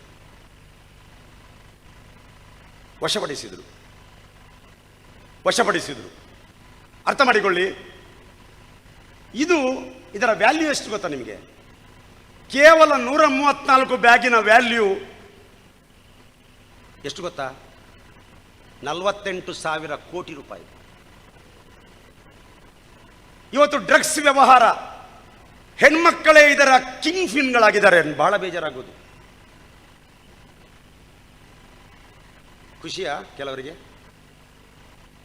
ಅಳಬೇಕು. ನಾವು ತಾಯಿಯನ್ನು ನಂಬಿದವರು. ನಾವು ನಿಮ್ಮ ವಯಸ್ಸು ಎಷ್ಟೇ ಸಣ್ಣದಿರಲಿ, ನಾನು ನಿಮ್ಮ ತಾಯಿ ಹತ್ರ ನೋಡ್ತೇನೆ. ನಾಳೆ ತಾಯಿ ಆಗುವವರು ಇಲ್ಲಿದ್ದೀರಿ, ತಾಯಿ ಆದವರು ಇಲ್ಲಿದ್ದೀರಿ. ತಾಯಿಯ ದೇವರು ಅಂತ ಹೇಳ್ತಾರೆ. ಇವತ್ತು ಹೆಣ್ಮಕ್ಕಳೇ ಡ್ರಗ್ಸ್ ವ್ಯವಹಾರದ ಕಿಂಗ್ ಫಿನ್ಗಳಾಗಿದ್ದಾರೆ. ಬಿಟ್ ಕಾಯಿನ್ಸ್ಗಳು ಚಾಲ್ತಿಯಲ್ಲಿವೆ. ನಿಮ್ಮ ಕೈಯಲ್ಲಿರುವ ಮೊಬೈಲೇ ಡ್ರಗ್ಸ್ ವ್ಯವಹಾರದ ಮಾರುಕಟ್ಟೆ. ನಿಮ್ಮ ಮಕ್ಕಳಿಗೆ ಕೊಡ್ತೀರಲ್ಲ, ಅರ್ಥ ಮಾಡಿಕೊಳ್ಬೇಕು. ಬೆಳಗಿದ್ದ ವೆಬ್ಸೈಟ್ಗಳು ಸಂಜೆ ಮಾಯ ಆಗ್ತವೆ. ಬೆಳಗ್ಗೆದ್ದ ನಂಬರ್ ಸಂಜೆ ಇರೋದಿಲ್ಲ. ಅಷ್ಟು ಭೀತಿ ಹುಟ್ಟಿಸುವ ಚಟಗಳು ಇವತ್ತು ಮಕ್ಕಳನ್ನು ಗಾಂಜಾ, ಚರಸ್, ಬಂಗ್, ಅಫೀಮ್, LSD, ಹೆರೋಯಿನ್, ಕೊಕೈನ್, ಆಂಪಿಟಮೈನ್, ಡೈನಾಪಿಟಮೈನ್, ಲೆವಲರಫಿನ್, ಸೈಕ್ಲೋಜಸಿನ್, ಕೈನಿ, ಚಿಲುಮೆ, ಗುಡಗಡಿ, ಪೈಪ, ಜಾಜೆಲಿ, ಮಾಜುನ್ ಮಿಠಾಯಿ, ಹಾತಿ, ಕಾಚು, ಜಡ್ದ, ಹಂಸ್, ಪಾನ್ಪರಾಗ್, ಬಾಂಡ್ರೆಕ್ ಟ್ಯಾಬ್ಲೆಟ್ಗಳು, ಯೂಬಾ ಟ್ಯಾಬ್ಲೆಟ್ಗಳು, ಎಕ್ಟಸಿ ಮಾತ್ರೆಗಳು, ಸ್ಟ್ಯಾಂಪ್ಗಳು, ಮಶ್ರೂಮ್ ಪೌಡರ್ಗಳು. ಇದೆಲ್ಲ ತಿಂಡಿ ಹೆಸರಲ್ಲ. ನಮಗೆ ಎಣ್ಣೆದ್ದು ಮತ್ತು ಇದು ಮಾತ್ರ ಗೊತ್ತಿರ್ತದೆ. ಆದರೆ ಈಗಿನ ಮಕ್ಕಳಿಗೆ ಅದು ಯಾವುದೂ ಬೇಡ, ಅಮಲಾಗಿರ್ತಾರೆ. ಬೆಂಗಳೂರಿಗೆ ಹೋದರೆ 280 ಕೋಟಿ ರೂಪಾಯಿಯ ಡ್ರಗ್ಸ್ ವ್ಯವಹಾರ ರಾಜಾರೋಷವಾಗಿ ನಡೀತದೆ ಅಂತೇಳಿ ಇವತ್ತು ಪೊಲೀಸ್ ಇಲಾಖೆ ವರದಿ ಮಾಡ್ತಾ ಇದೆ. ನಾನು ಎಲ್ಲೋ ಒಂದು ಲೇಖನದಲ್ಲಿ ಓದಿದ್ದೆ. ಹಾಗಿರುವಾಗ ನಾವೆಲ್ಲ ಅಪಾಯದಲ್ಲಿದ್ದೇವೆ. ಗೋಲ್ಡನ್ ಕ್ರಸೆಂಟ್ ರಾಷ್ಟ್ರ ಆಯಿತು, ಗೋಲ್ಡನ್ ಟ್ರಯಾಂಗಲ್ ರಾಷ್ಟ್ರಗಳು ಬರ್ಮಾ, ಥೈಲ್ಯಾಂಡ್, ಲಾವೋಸ್ ಇವು ನಮ್ಮ ನೆರೆಕರೆ. ಇದು ಟೂರಿಸಂ ರಾಷ್ಟ್ರಗಳು, ಭಾರತವನ್ನು ಅವಲಂಬಿತವಾಗಿವೆ. ನೇಪಾಳ ಇಡೀ ವಿಶ್ವಕ್ಕೆ ಹಾಶಿಶ್ ಸಪ್ಲೈ ಮಾಡುವಂಥ ರಾಷ್ಟ್ರ. ಅಫ್ಘಾನಿಸ್ತಾನ ಅಫೀಮ್ ಬೆಳೆಯುವ ರಾಷ್ಟ್ರ. ಇಡೀ ವಿಶ್ವಕ್ಕೆ ಅಫೀಮ್ ಸಪ್ಲೈ ಮಾಡುವಂಥ ರಾಷ್ಟ್ರ ಅಫ್ಘಾನಿಸ್ತಾನ. ಬಾಂಗ್ಲಾದೇಶದ 20 to 22% ಕೆಲವರೆಲ್ಲ ಈ ಭಾರತಕ್ಕೆ ಬಂದ ನುಸುಳುಕೋರರು ಮಾಡುವಂಥ ವ್ಯಾಪಾರ, ಅದು ಡ್ರಗ್ಸ್ ವ್ಯವಹಾರ. ಶ್ರೀಲಂಕಾದ ವ್ಯವಸ್ಥೆ, ಅಲ್ಲಿರುವ ನಕ್ಸಲೈಟ್ಗಳು, ನೀವು ಅರ್ಥ ಮಾಡಿಕೊಳ್ಬೇಕು. ಈ ಎಲ್ಲ ಟೂರಿಸಂ ರಾಷ್ಟ್ರಗಳಲ್ಲಿ ಹೆಚ್ಚು ಅವರು ಡಿಪೆಂಡ್ ಆಗಿರೋದು ಈ ಭಾರತ ಮತ್ತು ಭಾರತದ ಯುವಕರನ್ನು. ಅದಕ್ಕಾಗಿ ನಾನು ನಿಮ್ಮಲ್ಲಿ ಹೇಳುವಂಥದ್ದು, ನಮ್ಮ ದೇಶ ಚೆನ್ನಾಗಿದೆ, ನಮ್ಮ ನೆರೆಕರೆ ಸರಿ ಇಲ್ಲ. ಕೊನೆಯದಾಗಿ ಮತ್ತು ಅತಿ ಪ್ರಾಮುಖ್ಯವಾಗಿ ಒಂದು ಸ್ಟ್ಯಾಟಿಸ್ಟಿಕ್ಸ್ ಹೇಳ್ತೀನಿ. ನಮ್ಮ ದೇಶದಲ್ಲಿ ಎಡಿಕ್ಷನ್ ರೇಟ್ 30% ವೃದ್ಧಿ ಆಗ್ತಾ ಇದೆ. 2050ರಲ್ಲಿ ಭಾರತ ದೇಶವನ್ನು ನಾಶ ಮಾಡಲಿಕ್ಕೆ ಯಾವ ಕ್ಷಿಪಣಿ ಮಿಸೈಲ್ ಬೇಕಾಗಿಲ್ಲ, ಯಾರು ಹೋಗಬೇಕಾಗಿಲ್ಲ. ಈ ಯುವಕರೇ ದೇಶವನ್ನು ಕುಗ್ಗಿಸ್ತಾರೆ ಎಂಬ ಒಂದು ಲೆಕ್ಕಾಚಾರ ಈ ನೆರೆಕರೆಯ ರಾಷ್ಟ್ರಗಳಲ್ಲಿದೆ. ಅದರಲ್ಲಿ ಹೆಚ್ಚಿನ ಪಾತ್ರ ಚೀನಾ ವಹಿಸ್ತಾ ಇದೆ. ಮಾದಕ ವಸ್ತುಗಳ ಸಪ್ಲೈ ಇದು ಸಿಕ್ಕಿಬಿದ್ದದ್ದು. ನಮ್ಮ ದೇಶದ ಪಠಾನ್ಕೋಟ್ ಎನ್ನುವುದು ಅದು ಡ್ರಗ್ಸ್ ದ್ವಾರ ಆಗಿದೆ. ನಮ್ಮ ಪಂಜಾಬ್ ಎನ್ನುವುದು ಅದು ಗೋಧಿಯ ಕಣಜ ಆಗಿತ್ತು, ಇವತ್ತು ಡ್ರಗ್ಸ್ ಕಣಜ ಆಗಿ ಬದಲಾಗಿದೆ. ನೀವು ಅರ್ಥ ಮಾಡ್ಕೊಳ್ಬೇಕು, ಅದನ್ನು.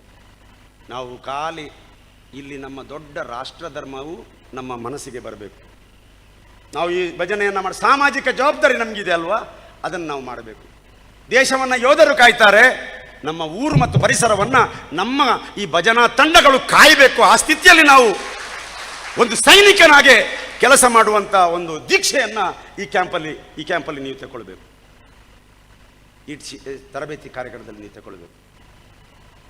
ನಿಮ್ಮಲ್ಲಿ ನನ್ನ ಮನವಿ ಇಷ್ಟೇ, 30% ವೃದ್ಧಿ ಆಗ್ತಾ ಇದೆ. ಸ್ವಾತಂತ್ರ್ಯ ಪೂರ್ವದಲ್ಲಿ 500ರಲ್ಲಿ 10 ಜನ ಕುಡಿತಿದ್ರಂತೆ, ಇವತ್ತು 100ರಲ್ಲಿ 30 ಜನ ಚಟಕ್ಕೆ ಬಲಿಯಾಗಿದ್ದಾರೆ. 6.25 ಕೋಟಿ ಭಾರತದಲ್ಲಿ ಎಡಿಕ್ಟ್ಗಳಾಗಿದ್ದಾರೆ. ವರ್ಷಕ್ಕೆ 18 ಲಕ್ಷ ಜನ ವ್ಯಸನದಿಂದಲೇ ಸಾಯ್ತಾರೆ. ಇದೆಲ್ಲ ಅಂಕಿ ಅಂಶ ನಾನು ಹೇಳಿದ್ದು ಸುಳ್ಳಲ್ಲ. ಗೂಗಲ್ ತೆಗೆದು ನೋಡಿ, ನಿಮ್ಗೆ ಇನ್ನೂ ಜಾಸ್ತಿ ಬರ್ಬೋದು. ನಾನು ಒಂದು 6 ತಿಂಗಳ ಹಿಂದೆ ನೋಡಿದ್ದೆ. ಬೇಸರದ ಒಂದು ಸಂಗತಿ ಹೇಳಿ ಮಾಹಿತಿ ಮುಗಿಸ್ತೇನೆ. ಇದೊಂದು ಗಂಭೀರ ಚಿಂತನೆಯನ್ನು ನಿಮ್ಮೊಳಗೆ ಹಾಕಿ ನಾನು ನನ್ನ ಭಾಷಣಕ್ಕೆ ಪೂರ್ಣ ವಿರಾಮ ಕೊಡ್ತೇನೆ. ಒಂದನೇದ್ದು, ಇಡೀ ವಿಶ್ವದಲ್ಲಿ ಮದ್ಯಪಾನದ ಬಳಕೆ ಮಾಡಿ ಮದ್ಯಪಾನದಲ್ಲಿ ಅತಿ ಹೆಚ್ಚು ಬಳಕೆ ಮಾಡುವಂಥ ಒಂದು ದೇಶ ಅದು ಭಾರತ ದೇಶ. ಇದು ಒಂದನೇದು. ಯಾಕೆ? ಕರ್ನಾಟಕದ ಸಣ್ಣ ಉದಾಹರಣೆ ಕೊಡ್ತೇನೆ. ಕರ್ನಾಟಕದಲ್ಲಿ 11,800 ವೈನ್ ಶಾಪ್ ಇದೆ. ಅಷ್ಟು ದೇವಸ್ಥಾನ ಇಲ್ಲ, ಅಷ್ಟು ಶಾಲೆ ಇಲ್ಲ, ಅಷ್ಟು ಚರ್ಚ್ ಮಸೀದಿಗಳಿಲ್ಲ. 11,800 ವೈನ್ ಶಾಪ್ಗಳಿವೆ, ಕೊಡ್ತಾನೆ ಇದ್ದಾರೆ. ಇದು ಇವರು ಕೊಟ್ಟದ್ದು ಅಂತೇಳಿ ಭಾವಿಸಬೇಡಿ. ಕಳೆದ 20 ವರ್ಷದಿಂದ ಇದು ಸುಮಾರು 70% ಗ್ರೋತ್ ಆಗ್ತಾನೇ ಇದೆ. ಎರಡನೇದು, ಇಡೀ ವಿಶ್ವದಲ್ಲಿ ಅತಿ ಹೆಚ್ಚು ಧೂಮಪಾನಿಗಳ ಸಂಖ್ಯೆ 2ನೇ ಸ್ಥಾನದಲ್ಲಿರೋದು ಭಾರತ. ಇದಕ್ಕೆ ಒಂದು ಜನಸಂಖ್ಯೆ ಕಾರಣ, ಅದೇ 2ನೇದು ಭಾರತ. ಧೂಮಪಾನ ಸೇವನೆ ಭಾರತದಲ್ಲಿ ವಿಶ್ವದಲ್ಲಿ 2ನೇ ಸ್ಥಾನ. ಮದ್ಯಪಾನಕ್ಕೆ ಪ್ರಥಮ ಸ್ಥಾನ, ಧೂಮಪಾನಕ್ಕೆ ದ್ವಿತೀಯ ಸ್ಥಾನ. 3ನೇದಾಗಿ ಡ್ರಗ್ಸ್ ಅಂದರೆ ಮಾದಕ ವಸ್ತುಗಳು. ಮಾದಕ ವಸ್ತುಗಳಲ್ಲಿ 5 ಪಂಗಡ: ಸ್ಟಿಮ್ಯುಲೆಂಟ್ಸ್, ಡಿಪ್ರೆಸೆಂಟ್ಸ್, ನಾರ್ಕೋಟಿಕ್ಸ್, ಹ್ಯಾಲುಜಿನೋಜನ್ಸ್, ಕ್ಯಾನಬಿಸ್. ನಾನು ಹೇಳೋದಿದ್ರೆ 2 ದಿನ ಮಾತಾಡ್ಬೋದು ನಿಮ್ಮಲ್ಲಿ. ಈ ಡ್ರಗ್ಸ್ ವ್ಯವಹಾರ ಮಾಡೋದ್ರಲ್ಲಿ ಭಾರತ ಸೇವನೆ ಮತ್ತು ವ್ಯವಹಾರದಲ್ಲಿ 3ನೇ ಸ್ಥಾನ. ಮಾದಕ ವಸ್ತುಗಳ 3 ಸ್ಥಾನಗಳನ್ನು ಅಲಂಕರಿಸಿದ್ದು ಭಾರತ. ಇದು ಕುಖ್ಯಾತಿ ಭಾರತಕ್ಕಿದೆ. ಇದನ್ನು ತಡೆ ಹಿಡಿಯುವಲ್ಲಿ ಈ ಆಧ್ಯಾತ್ಮ, ಯುವಜನತೆ ಎಲ್ಲರೂ ನಾವು ಒಗ್ಗಟ್ಟಾಗಿ ಹೋರಾಡುವಂತೆ ಆಗಬೇಕು ಅಂತೇಳಿ ನಿಮ್ಮಲ್ಲಿ ವಿನಂತಿಸುತ್ತಾ, ಇವತ್ತು ನಿಮಗೆಲ್ಲರಿಗೂ ನಾನು ಶುಭ ಹಾರೈಸ್ತೇನೆ. ಒಂದು ಒಳ್ಳೆಯ ನಿರ್ಧಾರ ತಗೊಂಡು ನೀವು ಇಲ್ಲಿ ಬಂದಿದ್ದೀರಿ. ಬಂದವರು ನೀವು ಭಜನಾ ತಂಡವನ್ನು ಬಲಿಷ್ಠಗೊಳಿಸಿ ಆ ಭಜನಾ ತಂಡ ಕೇವಲ ಭಜನೆಗೆ ಸೀಮಿತವಾಗದೆ ಪೂಜ್ಯರು ಹೇಳಿದ ಹಾಗೆ ಅದೊಂದು ಸಾಮಾಜಿಕ ಬದಲಾವಣೆಗೆ ಮತ್ತು ಸಾಮಾಜಿಕ ಪರಿವರ್ತನೆಗೆ, ಕೌಟುಂಬಿಕ ಸಾಮರಸ್ಯಕ್ಕೆ, ಒಳ್ಳೆಯ ನಡತೆಗಳನ್ನು ಆಚರಿಸುವುದಕ್ಕೆ ಮತ್ತು ಸಂಸ್ಕಾರಯುತ ಜೀವನ ಮಾಡುವುದಕ್ಕೆ ಅದು ಪೂರಕವಾಗಲಿ ಅಂತ ಹೇಳ್ತಾ ನನ್ನ ಮಾತನ್ನು ಸ್ವಾಮಿಯ ಪಾದಕ್ಕೆ ಸಮರ್ಪಿಸ್ತೇನೆ.